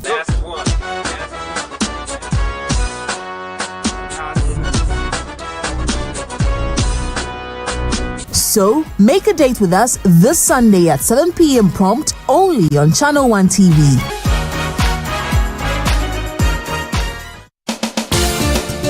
Where politics meets power, where the tough questions are asked. Welcome to Face to Face. Every Tuesday at 9 p.m., join Umaru Sanda Amadou as he takes you face to face with the key players shaping the future of our nation. I lost over $10 million at the trade fair. You had a fight with the management of trade fair? I don't have a fight with them. I just deplore the way they went about what they did. Let's talk about the chief prosecutor of the state at the time that you were being prosecuted, Godfrey Yeboah Dame, the Attorney General. Yes. I think he was directed to jail us. By who? By the system. Baku has been a failure for your government, though. Can't be a failure. You have not solved it. No, you are not praising them, the previous government for solving Yendi, which was even a more difficult case. It's quite obvious that from these votes, the people felt that let's just let you go. So they were disappointed in us. You are essentially the worst government in the Fourth Republic. I don't know how you are doing that. If you based on the indicators. Yes, based on the number of people who refuse to come and vote for you. If that is your analysis, then why not? No filter, no boundaries, just the truth behind the headlines. Deep, bold, and unflinching. Face to Face with Umaru Sanda Amadou airs on Tuesdays at 9 p.m. only on Channel 1 TV, where politics gets real. Welcome. It's Play to Aid. Get ready for the game show where every play has a purpose. Welcome to Play to Aid, the only game show where your knowledge and skill don't just win you prizes, they help change lives. What sport is considered the most popular in the world? Football. Every point you earn goes toward real-world support, from school supplies to health kits, clean water to emergency relief. Play smart, play big, play to aid. Catch all the action, the drama, and the heat. Most commonly spoken language in Brazil. Portuguese. Play to 8 every Sunday at 3:30 p.m. only on Channel 1 TV. Edna, let's begin. The Play to 8 game show is proudly sponsored by Tang Palace, Giraffe Island, and VVIP.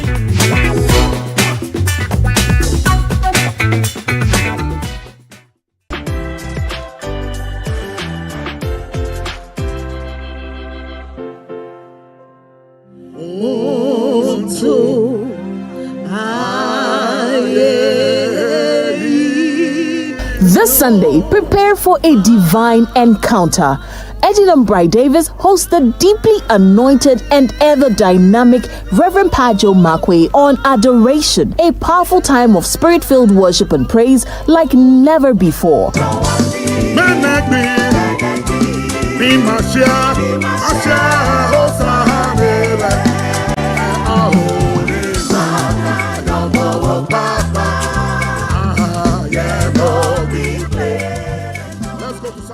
Tune in and experience the overflow as he ministers under the unction of the Holy Spirit. Let every heart be lifted. Let every soul be renewed.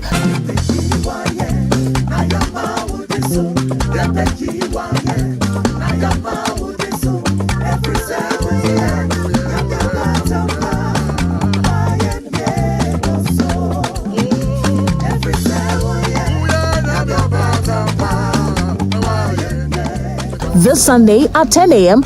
only on Channel 1 TV. Don't just watch it, experience it.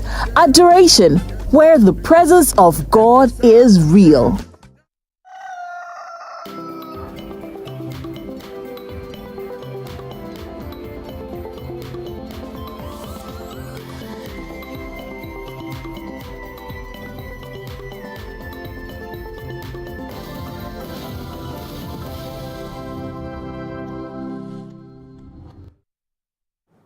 Welcome back, Sunday breakfast right here on Channel 1 TV. Just gone by about you the distressing state of affairs in the Jakpahi community, where they don't have a functioning chips compound and it's affecting the health of residents there. From one health concern to another, it's time for our nutrition segment.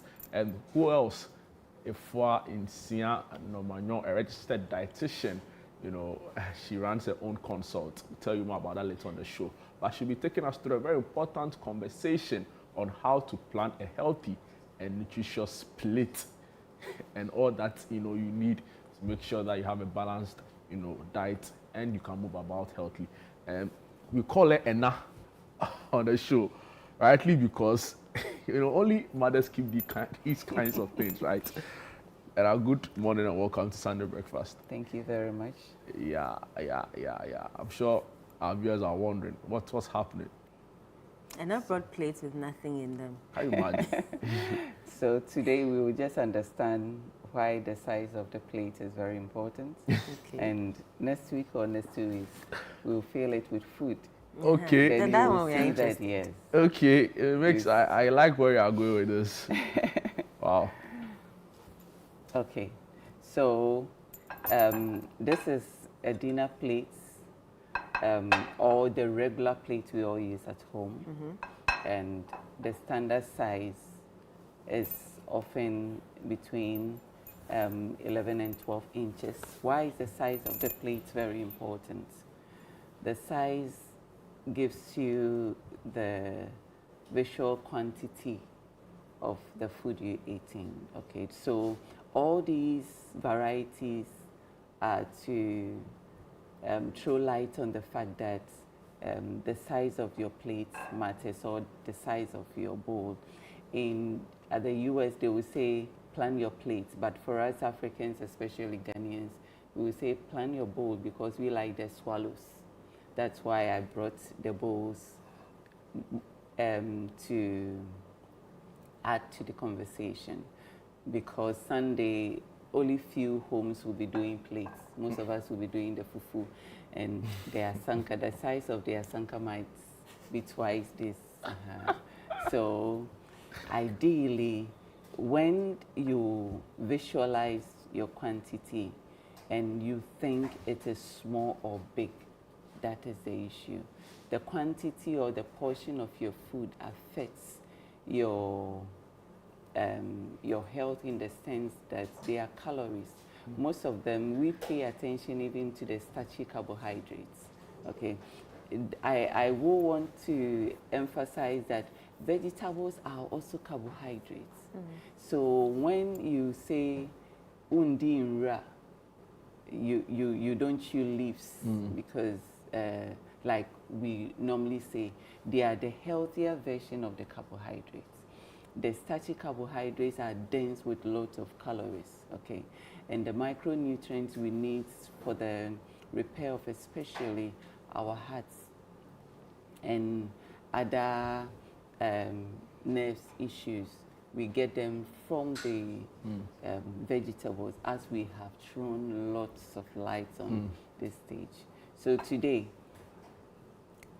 the essence of planning your plates is to ensure that you are being mindful of what you are eating. Okay.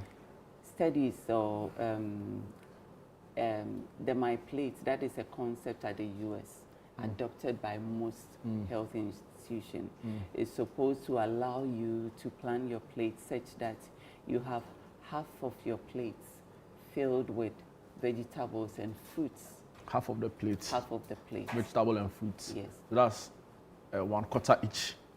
Yes, but this is personalized. It is not a general concept. So like a diabetic, you wouldn't have half of your plates filled with vegetables and fruits.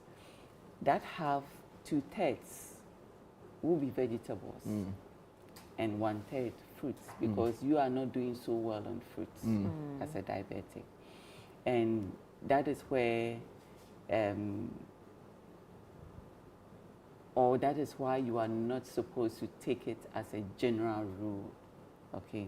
But as a general rule, yes, half it should be fruit and vegetables, but I will emphasize again that more vegetables, less fruits, okay?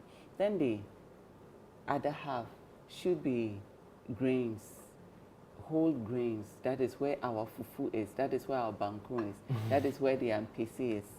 Then the other half, half of the half, that is a quarter. The quarter is where the fish, your protein, the proteins are, the fish, your eggs, your chicken are. And we will emphasize that the fish and the chicken and all that should be lean preferably. So if you are eating your chicken, you would want to remove the skin before you cook it. You will not finish cooking it before, and that is the nicest part, you know. Yes, and that is the nicest part of the chicken. And that is also what is, I mean. You know, because I'm listening to you describe what an ideal plate should look like in terms of balancing the diet, and it's everything that Ghanaians don't do, so, except for maybe some few homes, right? Yes, because we are not deliberate about our meals. We eat casually. Whatever we take, okay, we just want to fill our stomach, okay? So even if you give me fufu, I'm an Asante woman or an Akan, give me fufu without protein, it's okay. Give me fufu, give me only one okro, that's the vegetables, it's okay. I just want to eat my fufu, and the fufu should be asanka, I say, yemma. And if I am a daddy and you give me half and you don't give me the entwami, you know, that we give, and the entwa should be heavy because I have given chop money. Yeah. Then you are disrespecting me. Yeah. Okay. So it's really seen as a status. Yes, a status symbol. Yes. The way your plate looks like. Yes. Yesterday at my kitchen, some men came, and when I saw their order, I was like, wow, they took the biggest asanka where we use for function, what we use for function, and the meat on it. Like a zoo. Yes, and you know that nations. For us, that is quality Yeah. eating. That shows quality of life. Yeah. But with time, you know, the body will give you out because all that is not needful. So you are saying it's a wrong mindset? It's a wrong mindset. Your protein should be 15% of the meal. Your protein or 25%. should be 25% of your meal. 1/4. Yes, 1/4. And your starchy carbohydrate should be 25%. Of the meal. Not the 70% we do. Yeah. Okay. And when you are eating fufu, you shouldn't eat fufu without vegetables. So when I brought these bowls because if I'm going to take breakfast, let's start with breakfast. And I have oats, for instance. Likely, you will go for this bowl or this. Choose for me.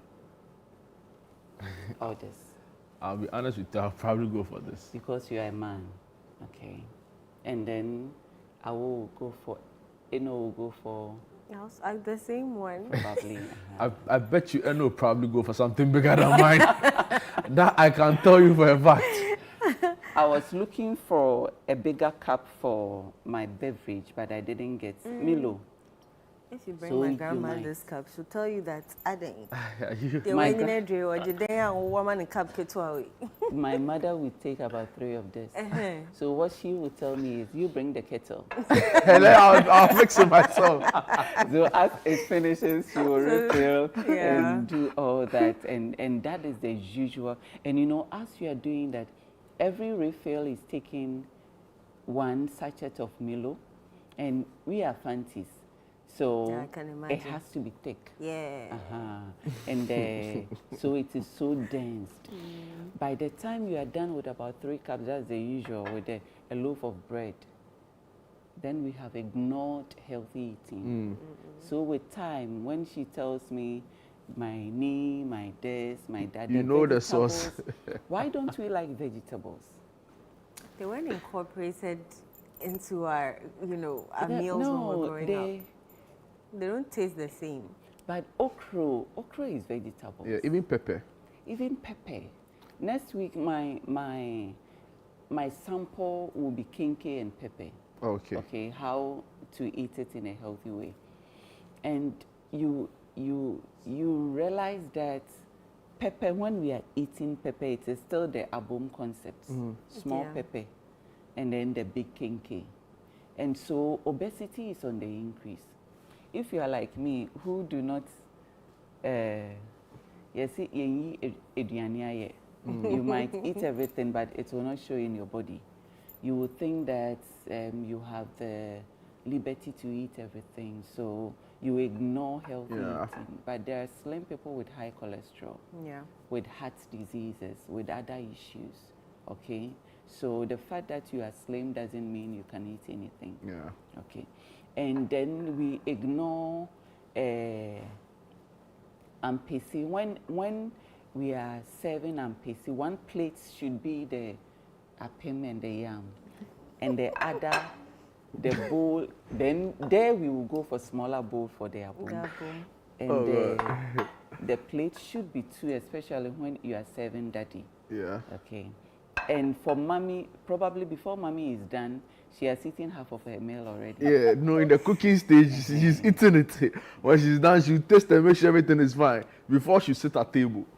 So when you have a plate at home and you want to lose weight, there are lots of weight loss. Everybody is doing weight loss, okay? So you have to check the size of your plate. Yes. This is 11. Okay. Okay. So the standard one, this is 11. It can also be, when you go for a buffet, you might be tempted to take this. So that a lot of things will fit onto the plate. Even these days, if you are not careful, you want to go for an underplate. Underplate, then they would. This is also 10. Yeah. So you see this as big.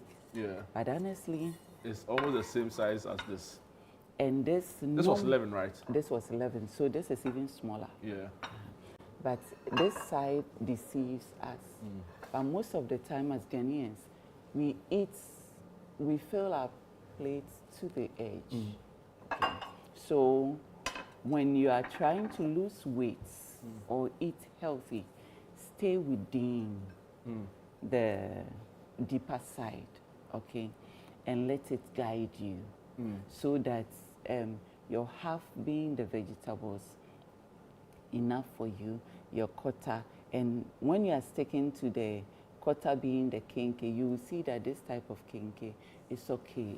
I bet, let's come here one day, let me feel this side, and let the person who thinks he eats so much start eating the vegetables with the protein before the kinky, and you see that you are full. The eyes deceives us. So when the plate is small, we will say that no, so we would want a bigger plate, especially they we want to indulge, we will even want 2 plates. But when it gets into the body, overeating is a risk factor for most of the chronic diseases, because you will gain weight. When you gain weight, your sugar level might go up, cholesterol will go up, your kidneys are affected, your BP, so it affects almost everything. It affects everything. You are building the block for old age or even middle age health difficulties. Wow. Okay. And it's interesting you talked about going to a buffet and deciding on the kind of plate and the meal choices and all of that. Because I had someone say to me the other time, we had gone for a buffet at a very plush hotel. This person from the UK, you know, and he said to me that there's a particular way you can eat at a buffet to make the most of whatever money you spent, right? Yes. So they say when you go, you drain the soup small, then you give yourself about some 8 minutes. He was so particular about the time. Then he's like, go and look for some mozzarella cheese or something and put it in bread and eat it with the soup. Then wait and go and eat this. After that, wait 5 minutes, go there. You know, and I watched him do exactly that. And by the time he was done, he had really, you know, is it advisable from a health and nutrition standpoint? Okay, so buffets are not regular. Okay, unless I know few people who have meetings at hotels almost on a regular basis. Yes. So buffets are not regular. Even that, when you go for a meeting for 2 hours, some people just decide that they will spend about an hour and a half, 2 hours and eat everything. After you have eaten everything, your body is really stressed. Yeah. Because you are going to digest every single thing. From the soup to the yam. Okay. So, but you see, you are taking them in bed. This is a soup bowl. Yeah. For me, this is my cereal bowl. Okay. And it is personalized. I have this cereal bowl for a reason. Somebody's cereal bowl might be bigger than this. It's okay. Somebody's might be smaller than this. It's also okay, based on your nutritional needs. So you have gone and you have taken fruits, and you've taken bread with cheese. You've taken the proteins and the salads. They will eat the salad. They will eat everything before they come to the fufu plates. Okay. Others will start with their fufu and eat wache and eat a little of ampesi. That is, if you have gone to a local place. Within all this time, you are burdening your system. You would want to appeal or pamper your tongue or have the pleasure of eating. When you do pleasure eating, you are only enjoying a short moment of food pleasure, but at the end thereof might lead to distraction, as the Bible says. Yeah, quote scripture for us. Yes. Wow. Yes. So you know, the Bible guides us in everything we do. Okay. So when you go, honey is good, but too much honey is not good. Yeah. So the food is good, but too much of it, at the end, you'll be at the hospital very soon. Those of us clinicians and blessed to be dietitians, where we take diet history, a doctor will not take diet history, so might not have the details of your eating habits. But when a dietitian does and sees that this thing is running through those coming with this disease, it becomes an evidence-based information. I get what you mean. Yes. Interesting. Yes. Wow. let me ask you about this other stereotype or myth. You know, they say when you're eating, you know, some people wait till they eat the protein last because it's nicer, right? So they'll eat everything on the plate and eat the protein last. I've heard people say it's not proper, it's not, you know, proper food etiquette. You eat your protein as you eat the meal. And you don't also eat all the protein before you now later come and eat the carbohydrates, or, you know, what's the most appropriate way of consuming the food?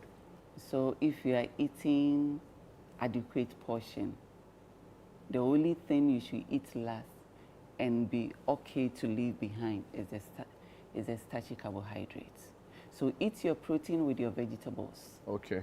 Before you come to the dense carbohydrate. So I'm eating fufu, and this is my bowl of fufu.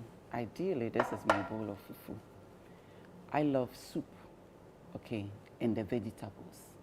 So the vegetables, if you take gardeners, whole gardeners, and you cut it into 2, and you are eating 4, it means you have 8 halves, and okra also about 4. Your food is filled with, and your portion of your fufu, with your adequate protein. Adequate protein because everybody and the amount of protein that is good for him. So we will use your body weight and height to measure, okay? So my fish, and ideally is a palm size. So my fish is like this on it. I am supposed to finish the vegetables and the protein. If I am full, leaving anything at all, that should be the fufu. That's the healthy way of eating. So lifestyle choices, and unfortunately, most of the time it is the culture. So we were, as children from needy home, we were rewarded with protein. So we grow with it. If you finish your fufu, then I'll give you, because we have to share it for everybody to get some. Or because the child doesn't get it on regular basis, that is the reward. And we grow up with it. So when we can even afford and we have our own plates, we still want to finish the starchy carbohydrates and remember mommy's reward and eat the protein late. Okay. So it is a cultural thing, but not a healthy thing. Not a healthy thing. Well, I like There's your a question here, and I says, should my work output be considered in choosing the size of my plate? Exactly. So if you are a very physically active person, so we use, mostly we use the contractors as example, or we use people who move. You will burn most of your energy. So if I am taking half portion of kinky, you would have to take 1 because you need the energy, okay? Or more depending on your need. So definitely, that is why this is a guide. But when you have to do it for yourself, it has to be personalized. I will not take a quarter on some days. Some days I know I'll have to do a lot of ward rounds. But if I know I'm going to the clinic to consult and people will be moving in and out through about 3 p.m. that you are up, you don't need a lot of energy, okay? So you would have to reduce your your carbs still. And the carbs, I will emphasize starchy carbs because vegetables are also carbs. Okay, so I'll take my carbs from vegetables and enjoy that and reduce the starchy carbohydrate. And don't deceive yourself with fruit juices, because some people will reduce the starchy carbs and after eating they will go for a cup of fruit juice. So that is still added to the starchy carbs. So though your fufu is small, your kenke is small, your ampesi is small, the fruit juice you are adding will increase the starchy carbohydrate. Just your sugar level will go up. And the body will only store the excess carbohydrate as fats. So you see, somebody is not eating fatty food, but he's eating a lot of starchy carbohydrates, and he's gaining weight, and is struggling to bring down the high cholesterol. It's because of the fufu, or it's because of the ampesi, the kinky, that we are sticking to the 2 or 3 bowls. So planning your plates is very important with the size of plates in mind. So most of the time, if you have a tape at home, try, and if you want to lose weight, you would have to change the size of your plate. Don't go and drink slim tea. No. Don't go and eat. So the size of your plate should be smaller. Yes. Ozempic or whatever they call it. They are not sustainable.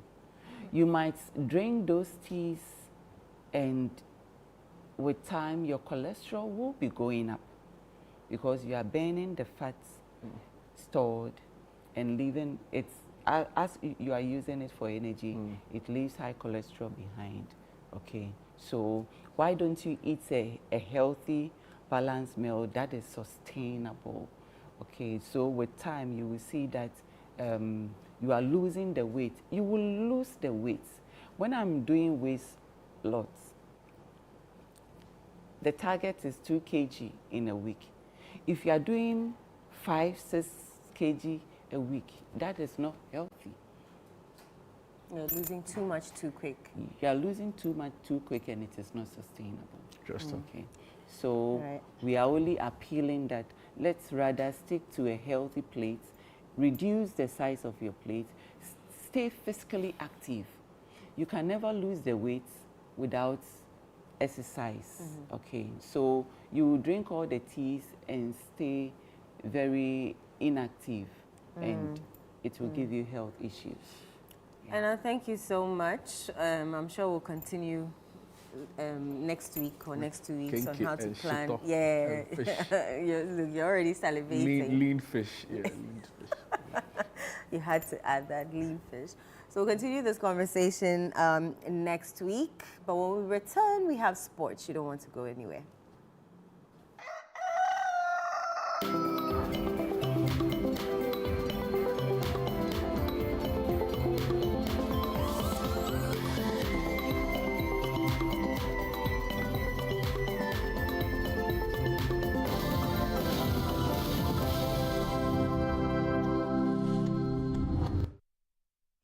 What's better than your bestie? A bestie with blockbusters and bedtime cartoons. GoTV streams your fave soaps, sports, and the loudest laughs. No extra charge, just internet connection. Your shows, your vibes, your anytime, anywhere bestie. GoTV Stream. Download it now. Curious about what's happening beyond your borders? Beyond Borders takes you there. Every Wednesday at 7 p.m., join Caleb Kuda as he explores the stories that shape our world, connecting you with Ghanaians in other cultures and seeing the world through their eyes. So if you learn to one thing, you leave your shoes outside. Wow. Tuesdays, you know, I won't go to Ghana dressed in a Lacoste. As director of operations. From international politics to the human stories that define nations, Beyond Borders brings you a fresh perspective of Ghanaians around the world, one conversation at a time. Beyond Borders with Caleb Kuda airs Wednesdays at 7 p.m. only on Channel 1 TV.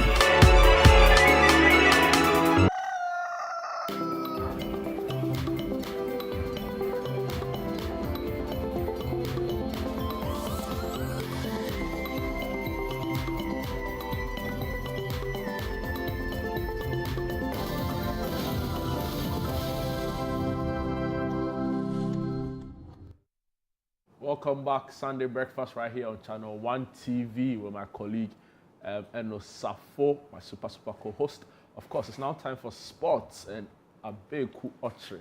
Bernard. I I was like, you forgot the Bernard.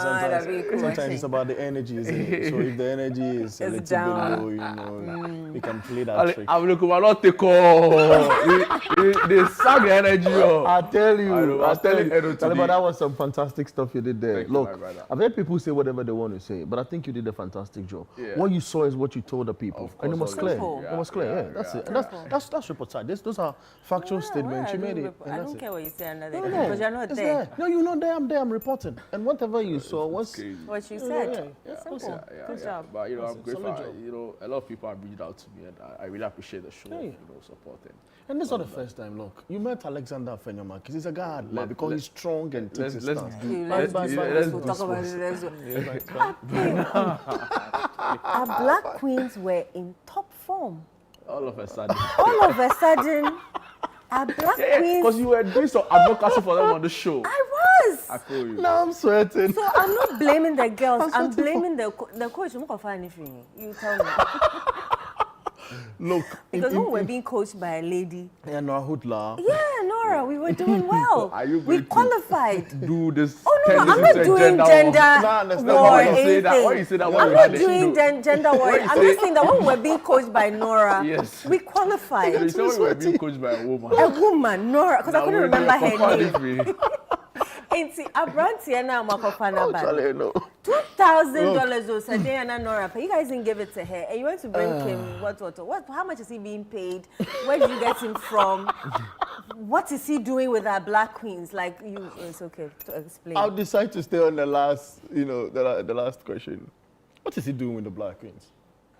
It's difficult to tell as it stands. What is he doing?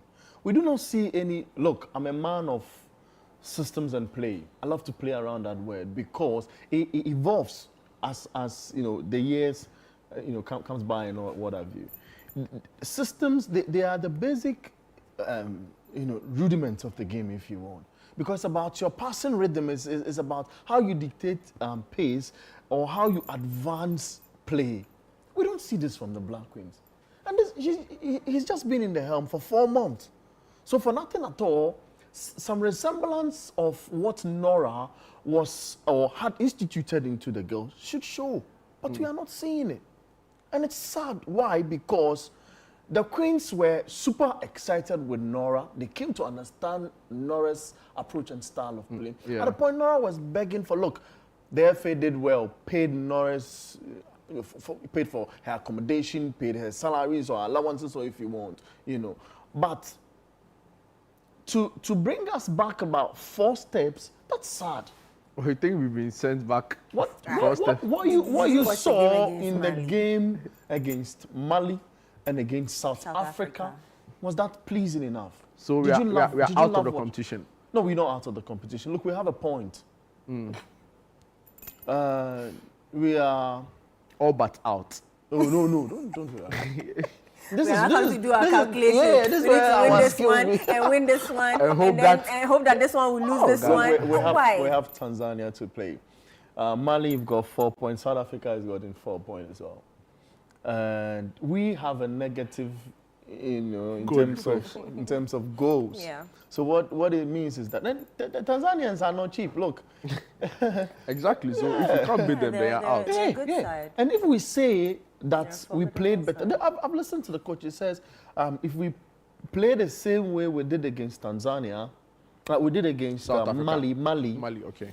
The second game, we win against Tanzania. Look, I watched that Tanzania-South Africa game. South Africa are the defending champions. We met South Africa and we misbehaved.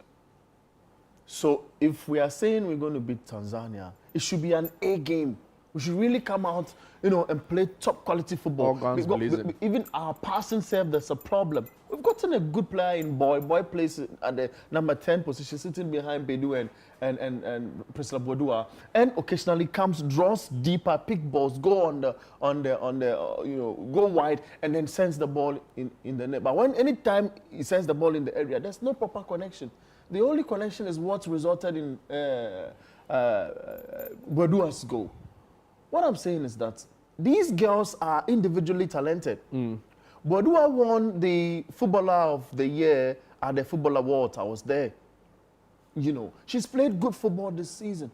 But we're not seeing that form. Are we seeing it in the girls? No, look, I don't mind if a player is playing in the number 10 and you bring her to the number 8. Your footballers, the current generation of footballers, you need not play one specific race. They I'm a champion here, you know what? So I don't have qualms with if you want to shift the cones and what have you. But the passing rhythm, the system, what you want to teach the girls, it should be 4 months. The football, that's a lot of time.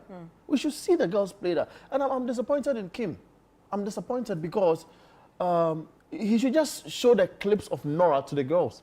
And say, look, watch it. No, it's not that bad. So he should implement his philosophy. There's nothing wrong in learning from the best, is it? There's nothing wrong. But Nora herself is struggling with Zambia, right? No. I mean, for Nora, can you blame her? She won, in the first game, isn't it? She did. I'm not sure her results, but... she did in the first game. She won. Zambia won their first game. Yeah, and she's not doing bad. Tactically, you can see, she's got the best players. Tactically, you can see what she's doing. And she knows the strength of the team. Our coach, he doesn't know the strength of our team. For Nora, he just tells them, look, we have 2 renowned names in our squad who are speedsters. Just balloon the ball to Banda. And there's an amazing control from Kundananji. And then it's resulting in a goal. We come here, we have flats who are individually brilliant, and we are not even using the pace of Doris Bedua, for example. I watched Doris Bedua at the Robert Mensah Stadium during her days with Azakis. I've watched Bedu before. So, I mean, from the journalistic point of view, I know the strength of these girls. Well, it's not surprising. The coach does not know our terrain. He does not know anything about what we do. Let me ask you, Eno. Where do you think the team goes from here, right? In terms of the influence of the leadership, and I'm referring to the FA. Do you think that we should pause and try and reset the football? But why are you not asking me this question? I know has been following the game for some time, right? I'll come to you on the. Everyone's going to think like you're thinking. So it's why you're wanting to fetch that. Because she's followed the game for quite some time now. Many have said that. If you even look at the administrative effort you put into the team, right? You don't even pay the coaches on time. They don't even give them enough friendly matches to play. It's like we've neglected them for some time, right? And only when competition is about happening, then we try and remember that, there's Black Queens, and we quickly. But as to a long-term plan to develop the women's game, to be fair, the league is doing quite okay, right? But there could be more we should be doing. The general sentiment is that the women's game has been largely neglected in Ghana, and until such a time that we fix it by putting in place proper structures, including paying officials around the team well, having a recognized team and officials in charge of it, we will not see progress. I don't know, but these are just... And before anyone even share any other thought on that, no. Last week, I think on Thursday or Wednesday, I was talking to a former chairman of one of our junior teams, and he's the current president of. He's the current chairman of one of those groups. But look, he admits that the number of coaches we produce here in the country, for example, in terms of licensing. So from in the coaching space, we have license D. You do license D first. From license D, you do license C. And from license C, you do license B before you get to license A. Yeah, so you start from bottom to the top. He admits that the coaches would churn out, majority of them, and with all due respect, they are rubbish. They do not understand the game. After the course, they go and put the certificate down. Some look for teams, but do not practice whatever they learn from the book and make it, and make it materialize in terms of what we want to see in our game, in the next generation of the stars we want to produce. You get it? So there's a lot, and it is the reasons why, or it's one of them reasons, they go out for these expatriate, coaches, and we of the thought that, so you bronidia. Oh yeah, dear. And that's what's hurting us. We brought Noy in, it was a gamble. It worked. But it's early days, you know, but we should see something from Kim last week again. So, I mean, I was happy he made that point of trying to, you know, do a bit of screening to sieve and select the best. And the last time I spoke with the referees manager, they're also looking to do same, screen and get proper referees, because there are lots of commentaries which are negative around these areas or departments of our game. I know maybe the female, you know, football, it doesn't bring as much as the male, so maybe they're not paying attention to it. But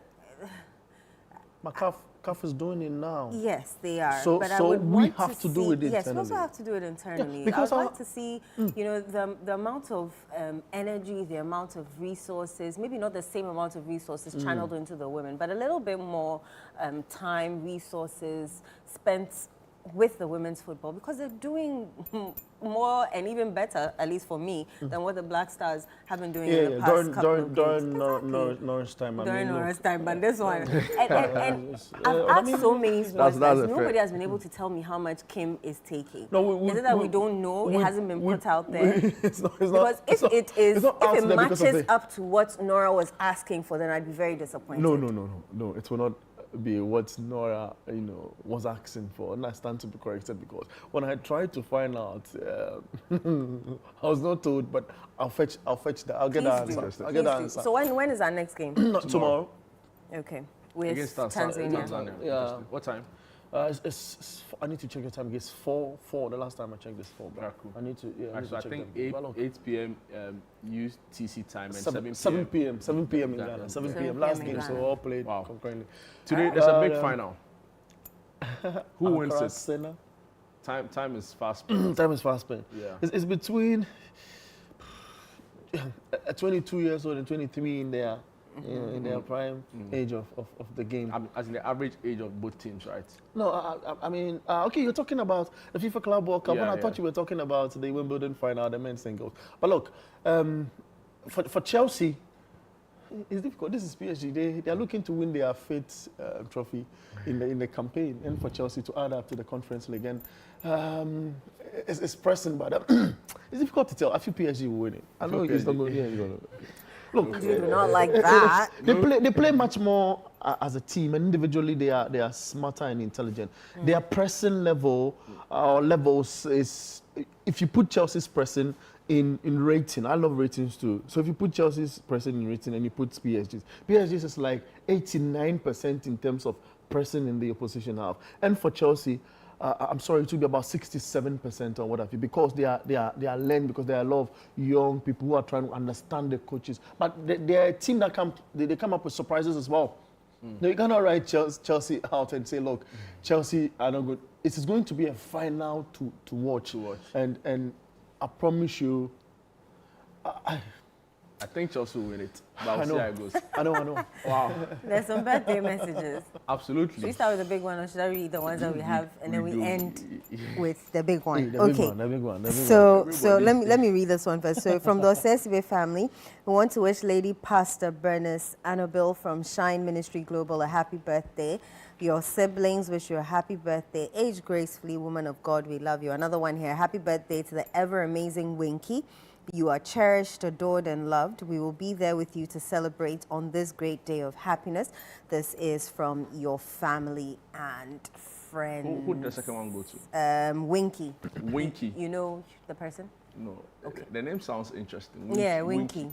Yeah, Charlie. No, Winky. Happy birthday. You take form too much. Wish you well on your happy special birthday, Winky. And of course, any other. Oh, the big one. The big one. Yeah. Major. To our too big. Managing director. He's a, in the words of Bernard, he's a big man. So a huge happy birthday. Yeah, from all going of us. out. From all of us.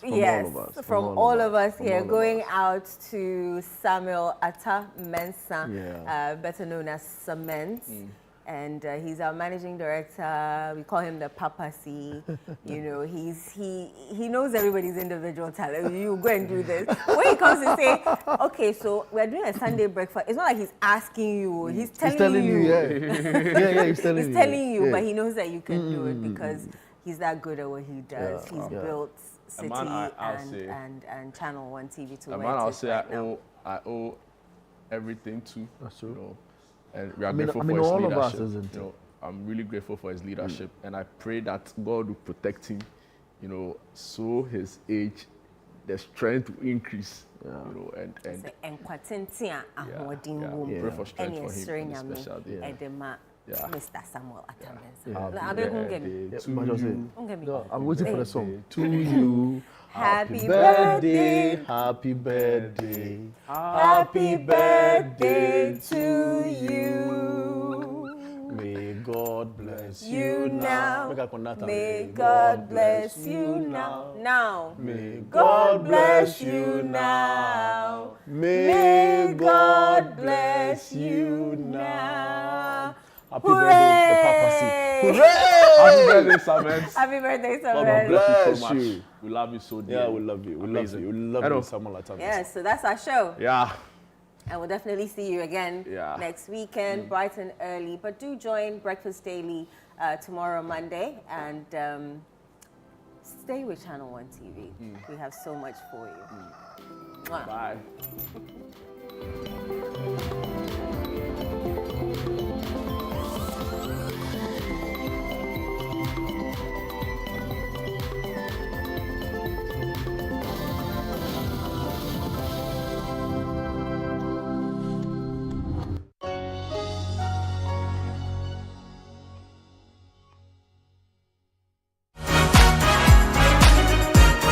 Joining us this week on the Upside Down Show is the Miracles Abuaje. He's seen as one of the powerful communicators for his party. But did you know this about him? So when did you know this, my mother? I think that was somewhere class 4, 5.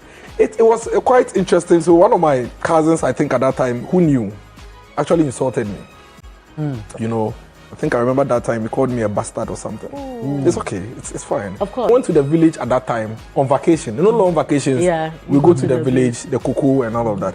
Then we are not the cuckoo. I said, oh, but why is he calling me a bastard? When he found his dad, it was too late. So you never met that man? I never met him. I think the only time I met him, you know, funny enough, was last year, August, September, thereabout. But I met his obituary. Oh, his poster. he died. Also joining us on the show is the IPD Academy.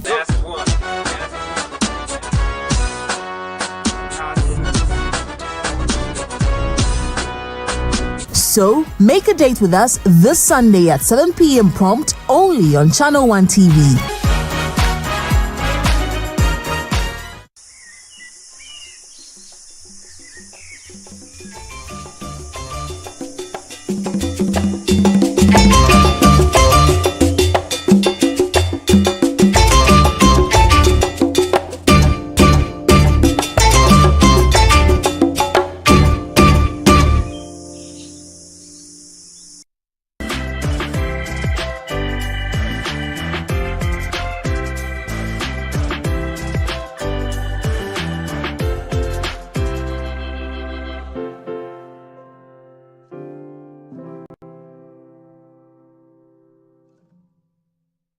Welcome to Adoration with me, Edinam Bright Davis. Your moment of divine encounter right here on Channel 1 TV.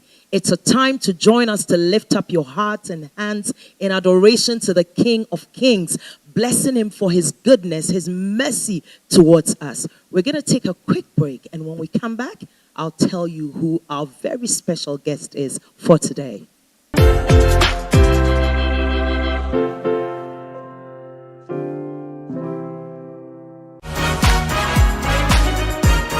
Joining us this week on the Upside Down Show is the Miracles Abuaje. He's seen as one of the powerful communicators for his party. But did you know this about him? So when did you know this, my mother? I think that was somewhere class 4, 5.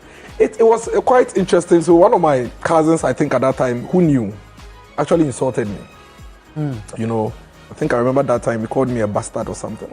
It's okay. It's fine. Of course. I went to the village at that time on vacation. You know, long vacations. Yeah. We go to the village, the cuckoo and all of that.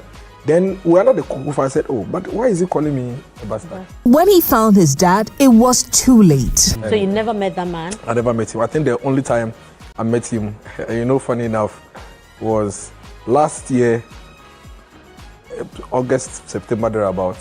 But I met his obituary. Oh, His he poster. died. Also joining us on the show is the IPD Academy.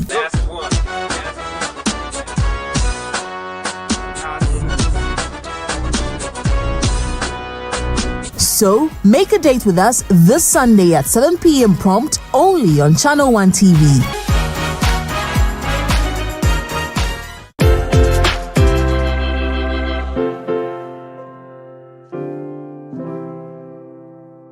Welcome back from the break. This is Adoration with me, Edinam Bright Davis, right here on Channel 1 TV. Today's episode is a spirit-filled one with one man of God I'm so excited to introduce to you.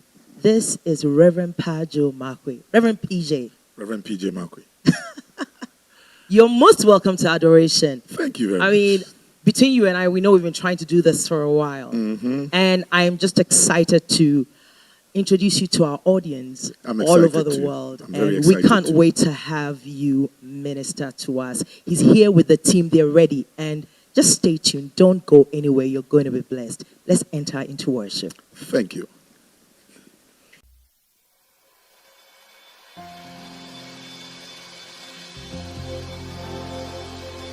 Yes, Lord.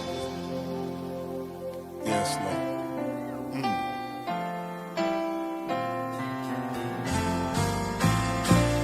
Minimike achie oyi otai ayehowale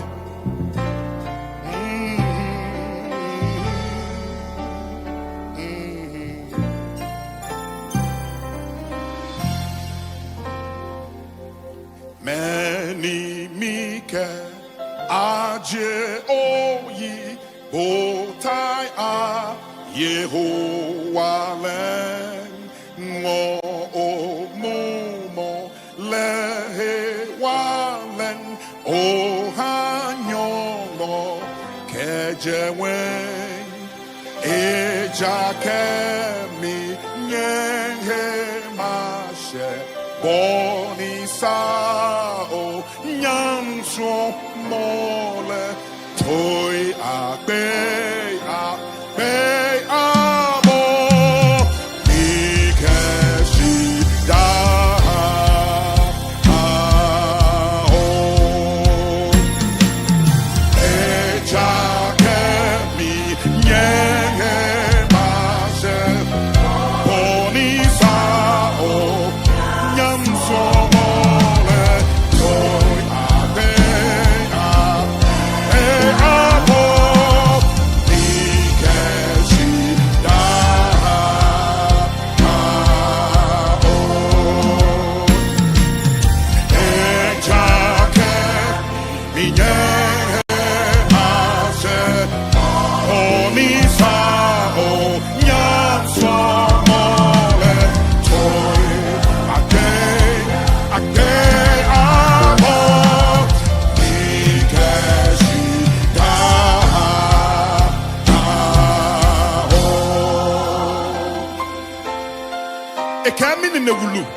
My right hand of righteousness, I'll always be with you.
take me no. Bini mi blow me chole. I'ma take say who. Can you talk Jimmy Nano? Can you must smile? You can make him yellow as sample. I feel in it. Oh, lift up your voice. Come on now.